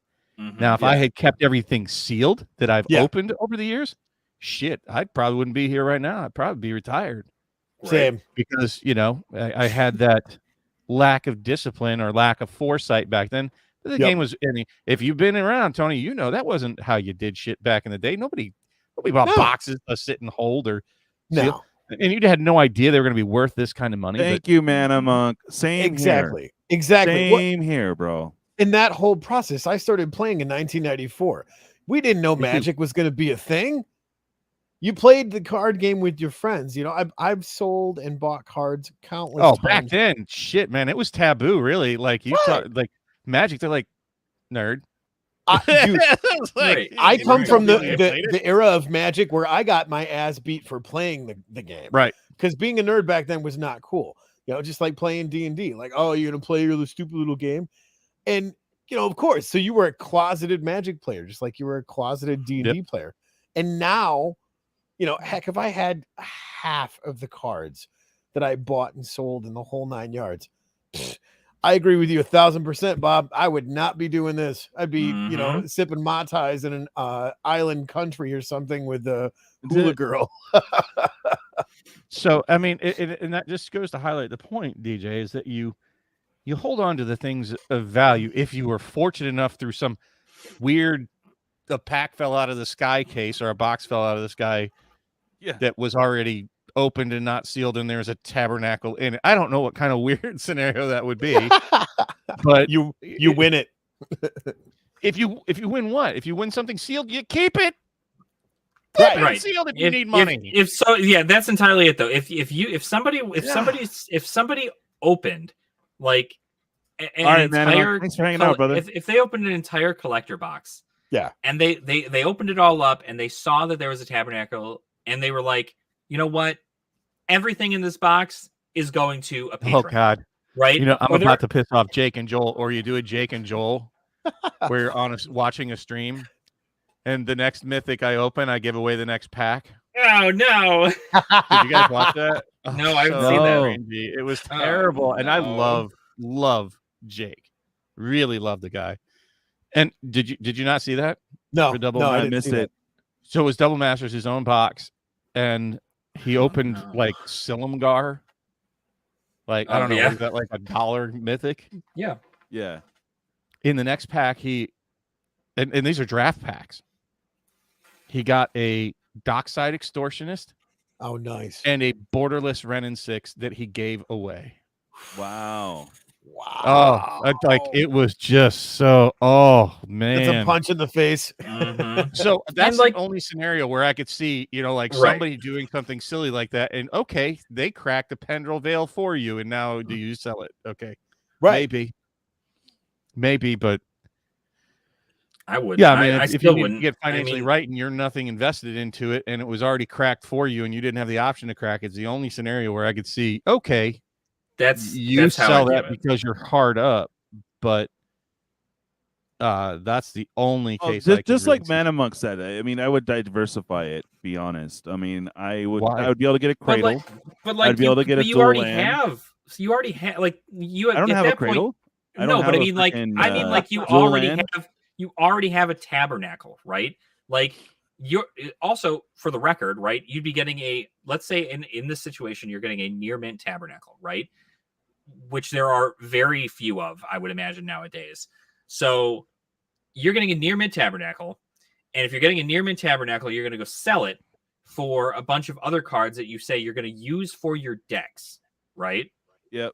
So you're now, instead of taking that $4,000 and putting it into something that's going to, like, you know, make you money in the future, like keeping it in a top loader or going to get it maybe even graded if it really looked good enough to be gradable, you're instead going to throw it away for like 6 other pieces of cardboard that are equal to the same amount of price. So you can then make them lightly played versions of themselves or moderately played versions of themselves and expect those to go up more. Like if they're still reserve list stuff, they're still going to be reserve. You don't gain any more money out of that. I'll go you one better. And it was something I looked at this week, and it's something you can look at right now if you want to. You can bring up the Scry prices in 1994. There's a list out there. Oh, yeah. And I remember, because I made this active choice back then, that it said that a Beta Bayou was like $9. Yep. And I distinctly remember when I was buying them in 1994 and 95 that it was $5 for either a white bordered one, and you could get either unlimited or revised. And so there's always been a secondary market, by the way. Or you could pay, I think they were $25 a piece for the beta dual lands. Nobody really wanted the alphas because you couldn't play them in tournaments. Yep. But the alphas were poo-pooed on. Betas were actually more expensive way back in the day. And I remember thinking, well, I could buy one beta black border, which I'd really like, or I could buy 5 other dual lands that I could put in decks. So when I bought those 40 dual lands, I bought all the white bordered ones. But to Alex's point, even with the same card, right? I bought the 4 to 5 dual lands that were white bordered because it was the same price as one beta dual land. What are they today? How many Bayous could you buy revised for one beta dual land had you had the discipline to hold on to the beta dual land over time? Right. That more desirable card went up much faster, much higher. Yep. I think they're what, $4,000 or $5,000. You can get a Bayou for what, $400. So instead of getting 4 or 5 copies of it, I could get 10 copies of it now. Exactly. And that's the same idea that Alex is talking about. You're going to lose value for the immediacy of getting me the cards I want today with something that was serendipitously handed to you. You need to make the best, especially the poorer you are, with the limited resources that you have. Right. That was manna from heaven. You throw that joker in the sleeve and you hold on to it because it's likely to outpace whatever the fuck you're going to trade it for. Right. And satisfying your itch today. Work towards what you want today. And if you were serendipitously lucky enough to open one, pull one, be given one fell out of the sky on you, you take that fortune and you make the best of it. You have something you can leverage in the future, but it requires discipline and patience. Patience. Mm-hmm. Yep. Patience is the key. And that's, another thing is that if you believe, again, back to the whole, you're getting it for your decks and stuff, right? When you play during your late EDH, do you care if people have proxies, or is that against the rules? No one cares about that. You're just playing the game. Well, yeah. Well, so DJ, you do have, you run that EDH every Sunday, right? Right. Mm-hmm. So do you care if other people who play with you have proxies? Well, me personally, I want to own those cards. And right, but from a player standpoint, I get what you're saying. You want to play. You could play. You could still test it out. Another thing that's also a big deal is, again, like I said, most people think that these cards, just because they're expensive, is going to make their deck better. But there are other cards that very well could synergize with their deck just as well, if not better, than the cards in question that are thousands of dollars. So playtesting things as proxies, or playtesting things as, on Tabletop Simulator, that's a good way for you to understand the actual synergy of your deck, before going out and buying things that are thousands of dollars. But if a tabernacle fell into my lap today, Gem Mint 10, I'd spend the money to go get it graded. And then I would sit on it. I'd go to my deathbed with it. I'd make sure that my next of kin have this thing. And they go, okay, whatever you want to do with this thing, right? Like, it's up to you, but I'll let you know the collectability of it when you're old enough. Like, it makes, when you're doing that, when you're selling one thing to buy multiple things to diversify, right? You have to pick good stocks to diversify into that are going to compound interest in a way that is going to make you more money than the one card you had that was going to interest at a higher rate. So there's a great financial term for what you're describing, DJ. It's called short-term gain for long-term loss. Mhm. Yep. No, I understand that. But I mean, Then why would you do it? But again, if you had a revised or unlimited freaking duel, I mean, it's gonna go up. Are you and going to that's sell your diversifying, Taiga? isn't it? Okay, What's but that? your revised duel going up Hmm? is not going to keep pace. That was the whole point of my discussion about the beta dual lands, and it's the Yeah. exact Yeah. same dual land. Right. Right? There are things that go up faster, and I'm going to tell you right now. I mean, I'd have to see the list. If you got some crazy deal because somebody else was desperate and you were able to trade a Pendrell Vale for all 5 beta near mint dual lands for a Pendrell Vale, then Oh, you do beta, that. yeah. Sure. Yeah. But Right. that's not what you're talking about. I'm sure you're talking about getting things that you want now. You work towards the things that you want now is the short answer. Or like Yeah. Alex said, you play the proxies and you take that serendipitous event, blow a kiss to the universe, say thanks, and you build on your successes. You don't shoot it in the butt. Mhm. Steve Yeah. I had a great statement that he made, a great quote. He said, cultivate your strengths and ignore your weaknesses. And it was on his list of how to be successful. And I thought that was really great because my strengths is I'm sitting in front of a camera and I'm a monkey with a microphone.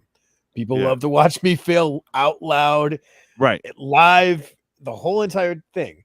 And yet, for whatever reason, here I am sitting on a round table with my esteemed colleagues and having I don't a know how conver- esteemed I am. Yeah. I'm just some asshole with the camera. Definitely and a not mic. esteemed. My ego is going to just keep rising if you keep saying good things. So we're going to have to Right. tone it down a little bit. But that's my point, though, is here we are as a community having conversations about what we should and shouldn't do collectively to deal with the day-to-day, deal with the week-to-week, deal with the month-to-month, and then finally dealing with the year-to-year. Whether you're just playing the game and doing a draft with your friends and constructing decks, or having some sort of financial gain in your future. All of this from a monkey with a microphone and a camera. Right. I'm Yeah, cultivating my strengths. It's a strange thing to me since I got back in and haven't been a YouTube personality for I don't know about a year and a half, and getting into the game back in 2020 somewhere around there. It was around the Ikoria time. Okay. And the financial aspect of the game never used to be that big. I mean, it was always there to a degree, Right. but it was not the focal point of the game. And now you look at most of the YouTube content creators and it's all about the splashy financial money, big hits, lottery scratch off ticket mentality. Which, you know, there's kind of a place for it, but it's like you kind of you're missing the trees through the forest here about the game, the health of the game. And not everybody's going to have the financial means that everybody else has. I certainly am not opening any revised boxes. No. I'm not opening any alpha packs for $100,000. But am I enjoying being in the Magic community, talking to other monkeys with mics? 100%. Yeah. I enjoy watching other people lose their money. Right. Yes, right. I hate to say it, but that's what opening packs is. And you've heard me say it over and over and over again. I need a goddamn bumper sticker or a t-shirt to say it. The surest way to lose money at Magic, open product. Yep. Absolutely. And it's great that we live in an era where you can see that itch get scratched and you can go to it and go, okay, yeah, I don't need to open my stuff if you want to make money at it. And I will say this very clearly. If you want to make money at Magic, you buy it's sort of like, here's how you make money in the stock market. I'm going to give you the two like least sexy watching a snail run its race ways to make money on Earth. Number one, in the stock market, you follow Warren Buffett, number one, because he's one of the most successful people at doing it. And he tells people his advice. Have you ever heard this statement of how you make money? Yeah. How you retire with money? You take 10% of your paycheck and you throw it into an index fund and let it grow till you're 60 years old. Yep. So you buy index funds. Right now, everything looks bad in the stock market because of the dip and whatnot. But it's the Timmies that sell at this point rather than holding on to it and buying more of it. Buy low, sell high. Keep going. You know, that's how you make money in the stock market. And once you've got that conquered and you've maxed out all of your investment vehicles, whether it's 401k or Roth IRA, everybody has access to investment vehicles. Then you can start looking at the gambling and the luxury stuff like Magic. And if you want to make money at Magic, it's a simple formula. Watch Rudy's video with the alligator graph. That was one of the first things I watched. Yes. You need to understand that. Yes. And that is, if you want to make money at Magic, let's be very clear. That is the point of what I'm talking about right now. Oh, yeah. I'm not talking about the excitement. I'm not talking about opening a Pendrell Veil. I'm talking about actually making money. You buy sealed product. You find a nice, cool, safe, dry environment that's temperature controlled. You put it on a shelf and you forget about it. Yep. For years. Decades. Yep. And I will virtually guarantee, no matter what product is you buy, you'll make money. There are others, you know, there are some products that are not made equal. And that's what I try to point out. Are the ones I think that are faster ponies than the other ones in the race. Right. Like Double Masters, Modern Horizons 2, Commander Legends, Qore. Like, and these are all in recent terms. You don't have to buy, you know, Urza Saga boxes. Look, if you had bought Double Masters when it came out. Yep. You tripled your money. So that is how you make money at Magic. So if your goal is to make money, then you have the discipline to buy it and leave it sit. It takes time to marinate. And that's the simple, unsexy shit I want to open my box when I'm drunk. Nod to Ed with your stronghold. I can't Tipsy Stronghold, I think is what he calls it. But that's how you make money at Magic. Is it sexy? No. Is it fast? No. Is it even takes discipline and it takes patience and it takes paying attention to the market, and then you have to think about how do you sell it reasonably. It's not nothing in life that's good to have comes easy or free. No, you got to work for it. Oh yeah. Not disagreeing with you at all. I just had a question on it, and you know, it's the same with the what was the demon, the etched card? It's like it doesn't do much for me. I have a playable version, you know. Talking about Nicholas? No. From Kamigawa, when they had the neon Hitotsugu? Hitotsugu? Hitotsugu. Yeah. The card that literally sees, I already play it. The card that sees no play at all. Yeah, exactly. And I'm like, you know, if I took that, yeah, I could sit on it. But you know, maybe I'm too much of a Timmy. If I had gotten that when it was like $2,000, I would have sold.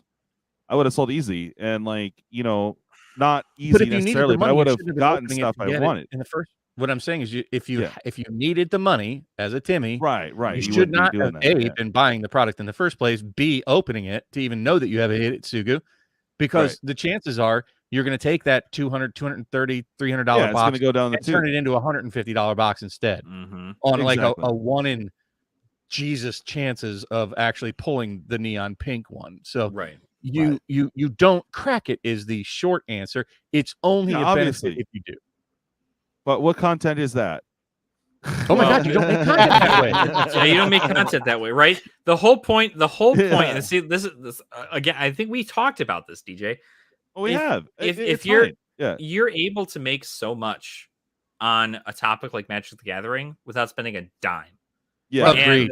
Amen. That Listen to that, and folks. there is Yeah. you can make so much content. One thing leaks on Twitter, and there's at least 20 videos posted on YouTube about it. I guarantee you. You want to know what people Every need to do? day. Just go on Twitter.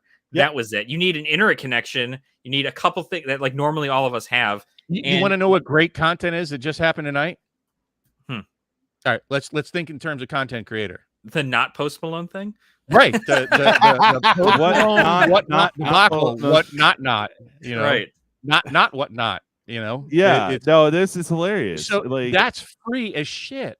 yeah. Post I agree with Malone. Alex. If you don't have the money like Pack Opening Addict or Joey or Open Boosters or Yeah. Cards with Michael or whomever, you don't do that kind of content. Right. And more importantly, if it's content that specifically your patrons want to do, and they're paying you, monthly to do that, right? And that's what they want specifically. They're supporting you in that matter. They should know that that's where their money is going to go, and that they're there to help. Not that this is a huge jump on this, so my 2 patrons don't kill me, but like those are ways in order to fund your channel financially, is for the people. If the people want you to crack those boxes all the time, if they want you to buy 30 cases of Dominaria United so you can crack it on your channel, right? That's why they're paying you money to do it. Exactly. And that's that's not money you're spending. If at most you're probably spending like 10% of the actual like funds that you'd be doing that in order to crack all this stuff, right? Most of the stuff that Joey cracks for his channel is foreign LGS. It's not even product he owns. Right. It's so there are ways you can go about doing that. And if that's what your patrons want and they're willing to pay you a premium to do exactly that, then that is something that is requested and can be done. But you shouldn't make it your whole being to just crack packs if you can't afford that, because there's so much other stuff. Like everything, every topic we've talked about here tonight could be at least 7 to 10 YouTube videos. Oh, amen. All day long. And that's content for 2 weeks that we're talking about. yeah. And so No, I've been going back and clipping those. right. Yeah, it was just a question. I feel like you guys are all attacking me. Oh my god, just kidding. No, we're letting you know, right? Because more importantly, you need to. At the end of the day, this is something I tell everybody, and this is something that one of my friends genuinely hates. When I tell him Ashton, this. before you go any further, I have to play this at least once a stream, and Okay. I think it's a good public service announcement sometimes. Hey, Biscuit, come here. Come here, Biscuit. Come here. Cats suck. Right?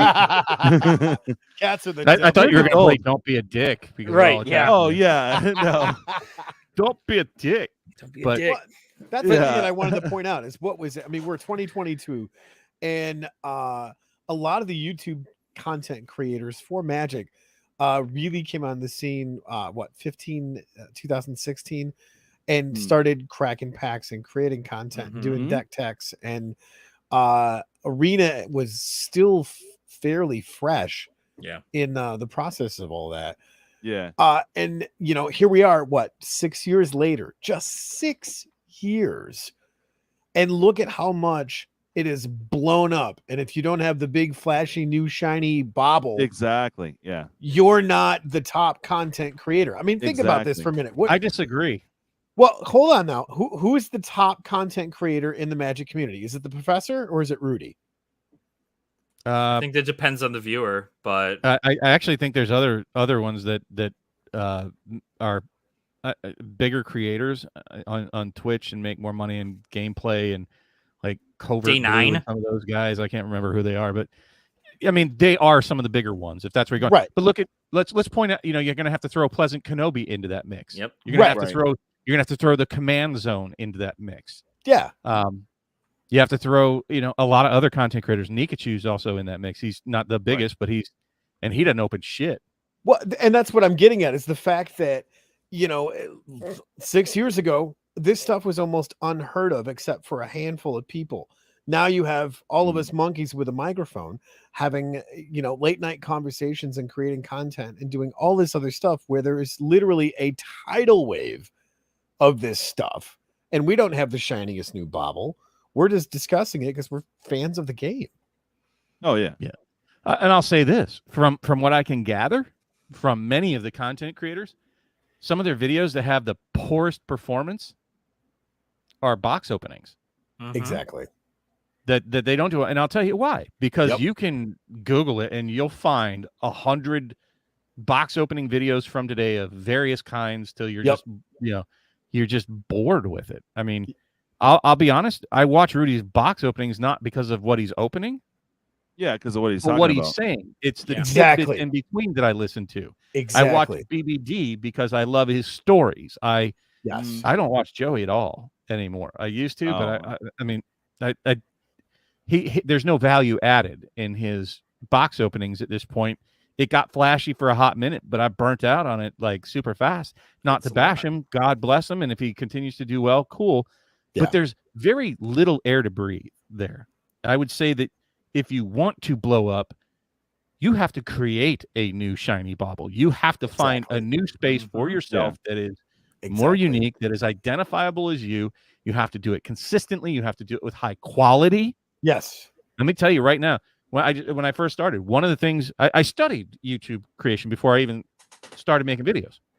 Jeez, editor. What's up, Jay? What's up, Jay? Go sexy man, bud. Yeah, bud. At any rate, one of the things that stuck with me the most, and I'm going to call some people out because I don't even think they make content anymore. I think it was Old Men MTG. Yeah, they had the worst freaking audio quality. It was so bad. Oh, It was like a phone set up 15 feet away outdoors, and it was like what, I can't even understand what they're saying. And what one of the YouTube content creators that just talks about YouTube content creation in general is people are much more willing to watch shitty video than they are to listen to shitty audio. Audio needs to be so good. So right. I always made it a point, no matter what it is that I'm doing, hopefully every video that you watch of mine, I have always taken great pains to take into consideration the audience, that the audio quality is good and the video quality is good.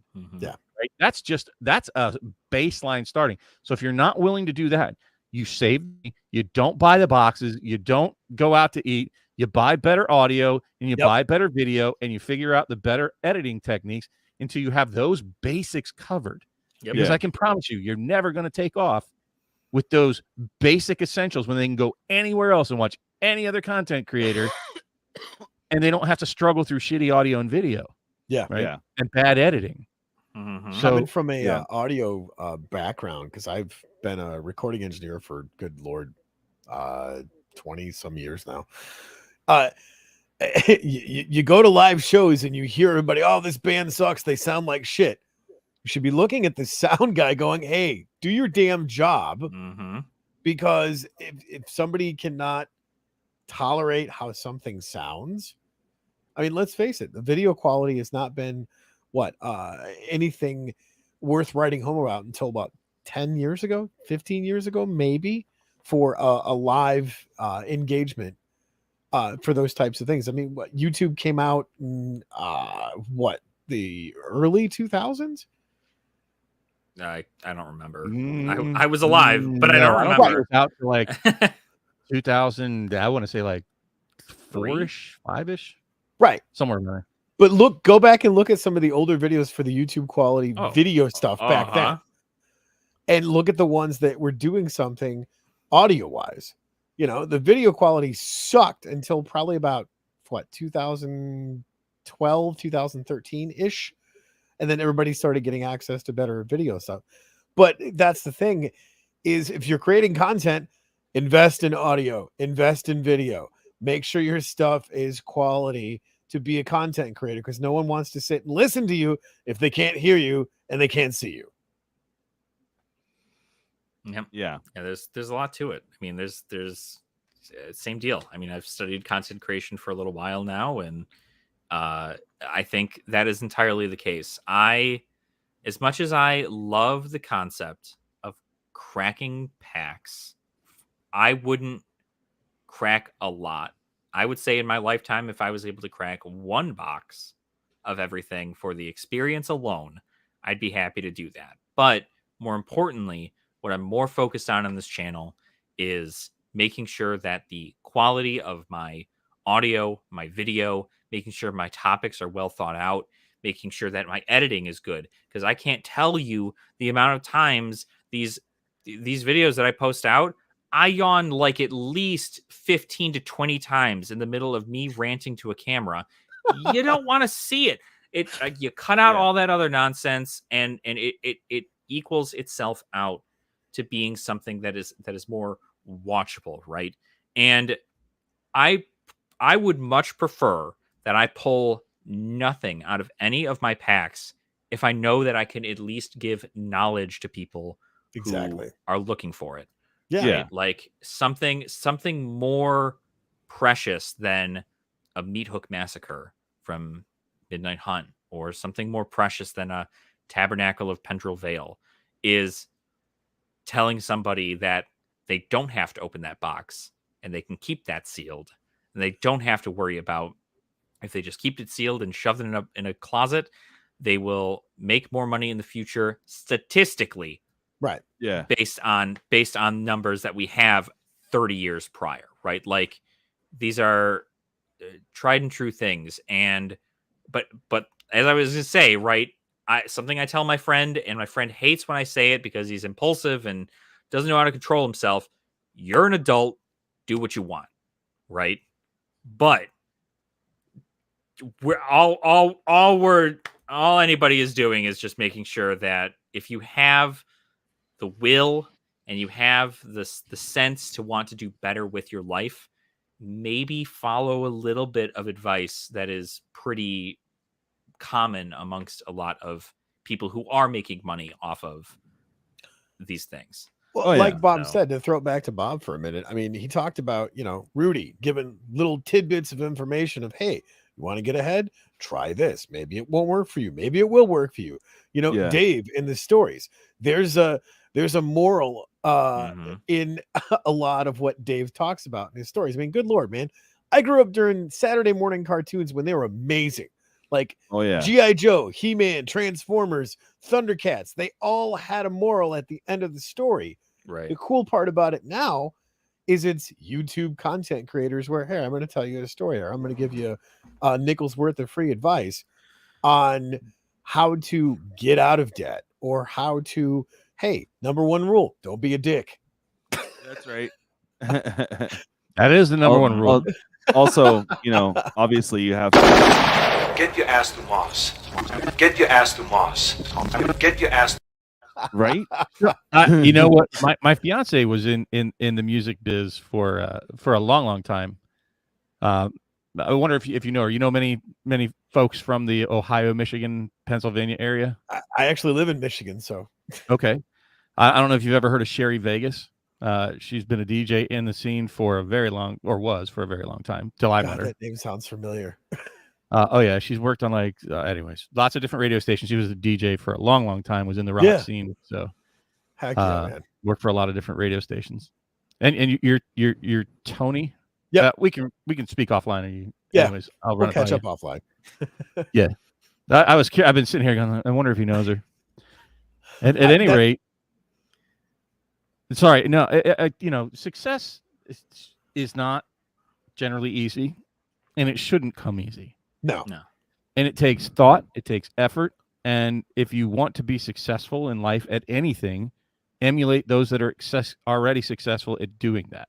Yes, sure, but you also have to think outside the box and not be a freaking cracking packs is certainly not thinking outside the box. Well, that is like a dime a dozen. That's quite literally inside the box. Like, so you're saying I should never crack a box again? Okay. No, that's not, I was like, dude. What we're saying is just like how you're going to diversify with that tabernacle, right? Yes. We can diversify into other things. I would say before you crack a box again, improve your audio and video situation. Right. Yes. Okay. There are several things that can be changed. This is not a sexy face, but it's clear that the audience wants to see a face. Right. When you're doing content, Yeah. And we'll see it even in our chat here. People will say, "Who the hell's talking?" Mm-hmm. Because they can see us talking when you see the face. I don't necessarily love sharing this beautiful mug with the rest of the world, but people want to see that. It's more comforting. It's humanizing. So I realized early on that I need a multiple camera setup, and I've flipped it around. It's not super expensive, but it does take some discipline to get the pieces and parts you need to do the job you're trying to do well. Yeah, exactly. Exactly. You got to have the tools. I mean, you don't. Worst case scenario.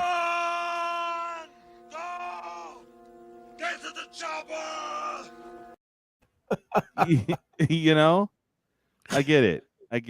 You know, yeah. But, you know, some days you just have to.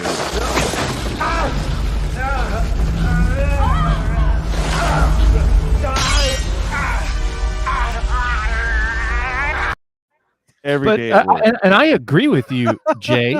I actually agree with your statement, but it's not about killing the fun, because I'll tell you, there's nothing less fun than getting a fucking bill you can't pay.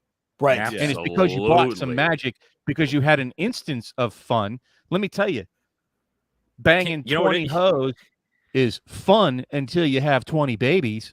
Right?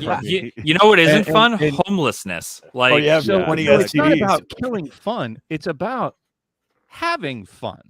Right? Yeah. I have a ton of fun with the Magic in the community and talking with the people, but doing it irresponsibly leads to disaster. Yeah. It leads to leaving the game. Yep. It leads to storming off and ending your stream because of the financial aspect that Whoops wasn't ready to do that kind of thing. It leads to, you know, feel bads when you don't do it in a responsible way. So when you say killing fun, it's not necessarily killing fun. It's about having fun in a way that you can maintain. Right. When I was on the road, I had a road manager tell me one time, he's like, "Look, my friend, it's not all hookers and blow."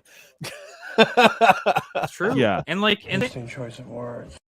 if your whole thing was just cracking boxes and you couldn't maintain that for, I don't know, 20 years, right?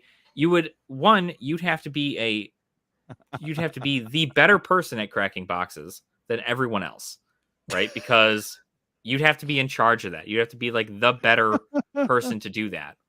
And then on top of it all, you'd have to be able to maintain that kind of, consistent supply.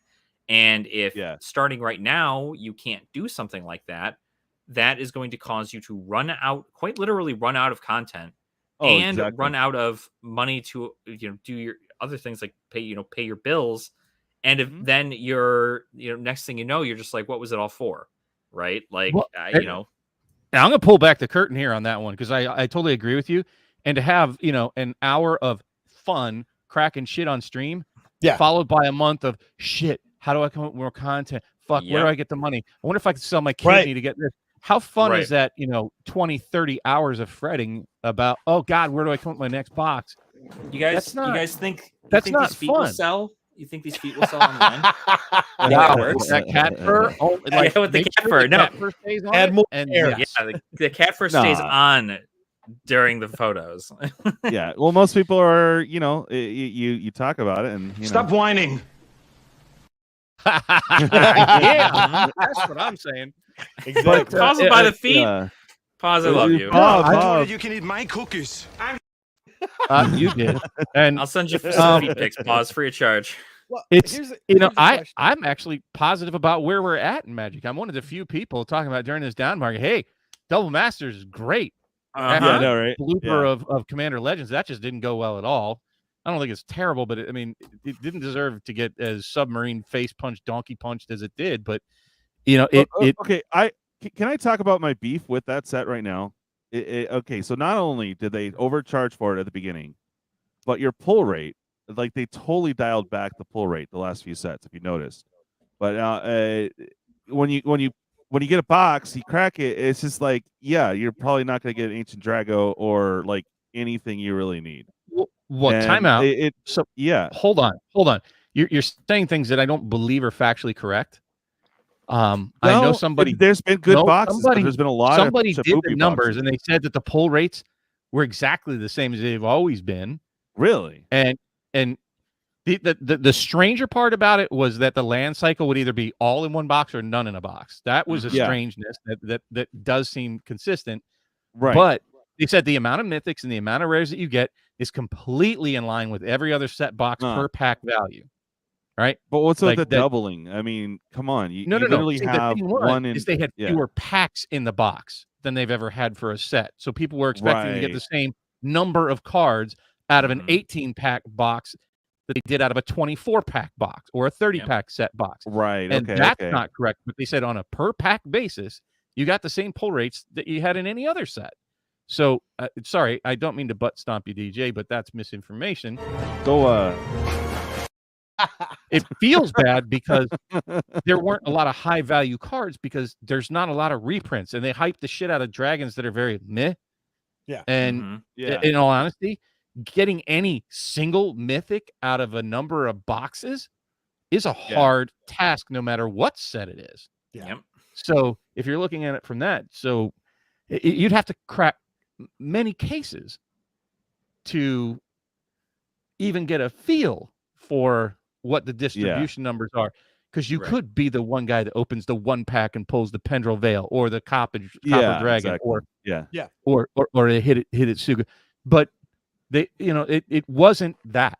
What was correct is that they charge the same price for less product. There was no set boxes to compare it to for a Commander Legends product.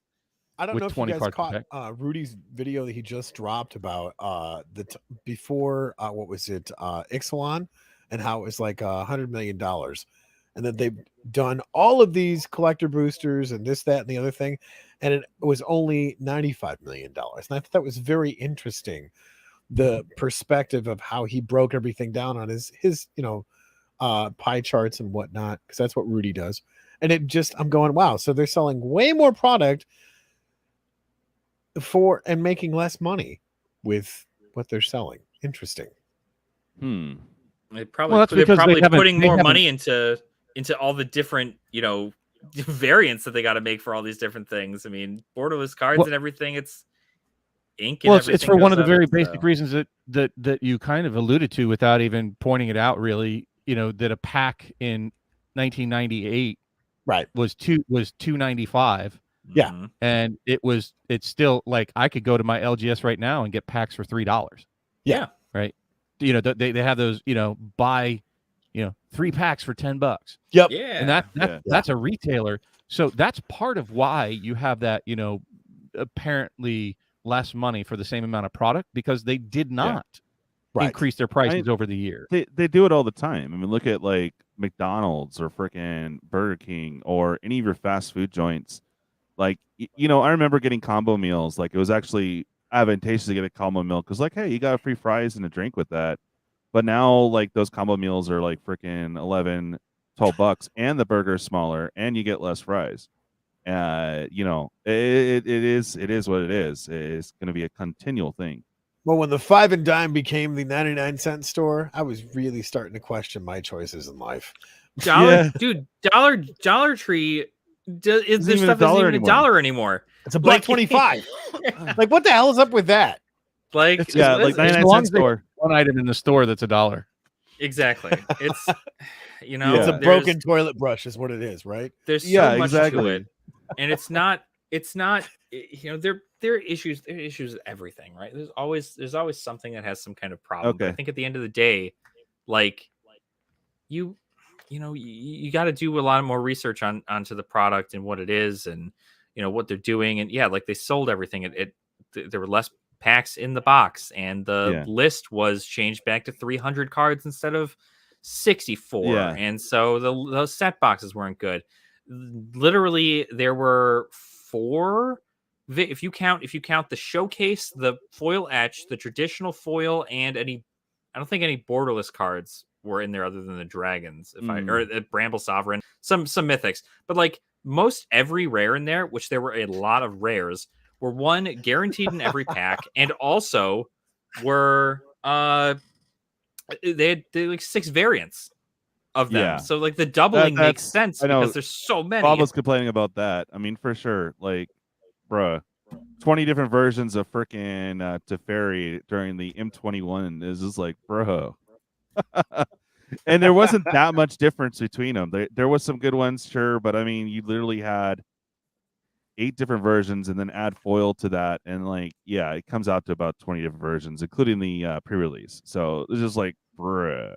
There's a lot to it, but you know, it's the case. Yeah. So the only way you're going to see some kind of genuine change is if for some reason we get Stop every buying single altogether. Magic the Gathering player together, and we all just don't buy product for like 6 months. Then But they're then going to you be kill like, the game. right? But exactly. But then the game the economy is ruined, and nobody wants that. So you have to keep buying product in order to keep the game alive. What? Jay, All right. you buy cards to play cards? No. Blasphemy. Whoa. Get out of here. Whoa. Who plays Whoa. Magic? What the hell? Slow your roll, bro. Yeah. Right. Get out of here. That's too much of a flex. I got to get rolling, guys. It's all late right. for this Speaking of old which, man. well, let's go ahead and wrap up. Thank you, Yeah. Bob, for staying on during the whole fiasco with me trying to get into Posty's deal. That was highly entertaining. Fail for sure. Their whole system crashed, man. I'm looking at the thing now, and it says that, oh yeah, they're rescheduling it now. It's just like, oh boy. Right. Yeah. No, thank you again, Bob, for coming on. Tony, awesome to have you on my show finally. Thank you, I brother. know we Thank run you the so same much. time, so it's rough, but glad that you were able to pop in for a few minutes. Ashton, pleasure as always.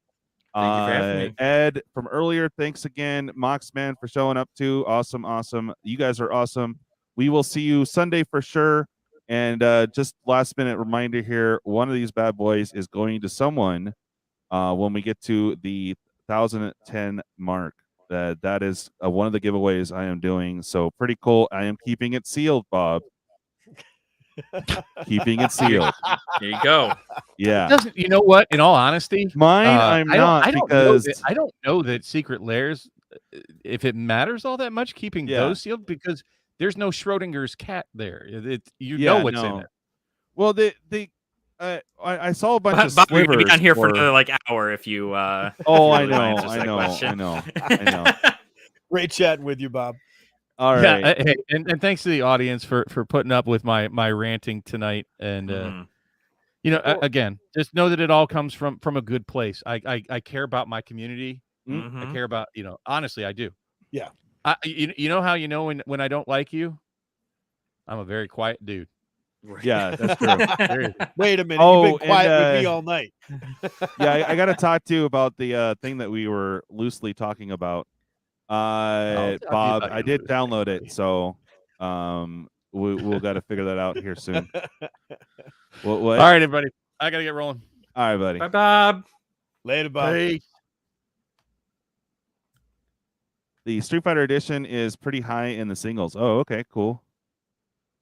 Yeah, okay. Yeah, so the bonus card is the same in the Street Fighter, but you have variants that you can get for the loose ones. I only got one loose one because I was like, dude, I want that old school Beseju just for funsies. So that's why I got it. So yeah, I'm gonna crack it. I might use the land, I might not. So we'll see what that is. Probably an upcoming video. And of course a little bit more hype to the 1,010. But right now we're shooting for 810 subscribers. That's the goal for the moment. So hopefully we'll hit that soon, and there's tons of great giveaways for that. So, all right. Well, thank you guys.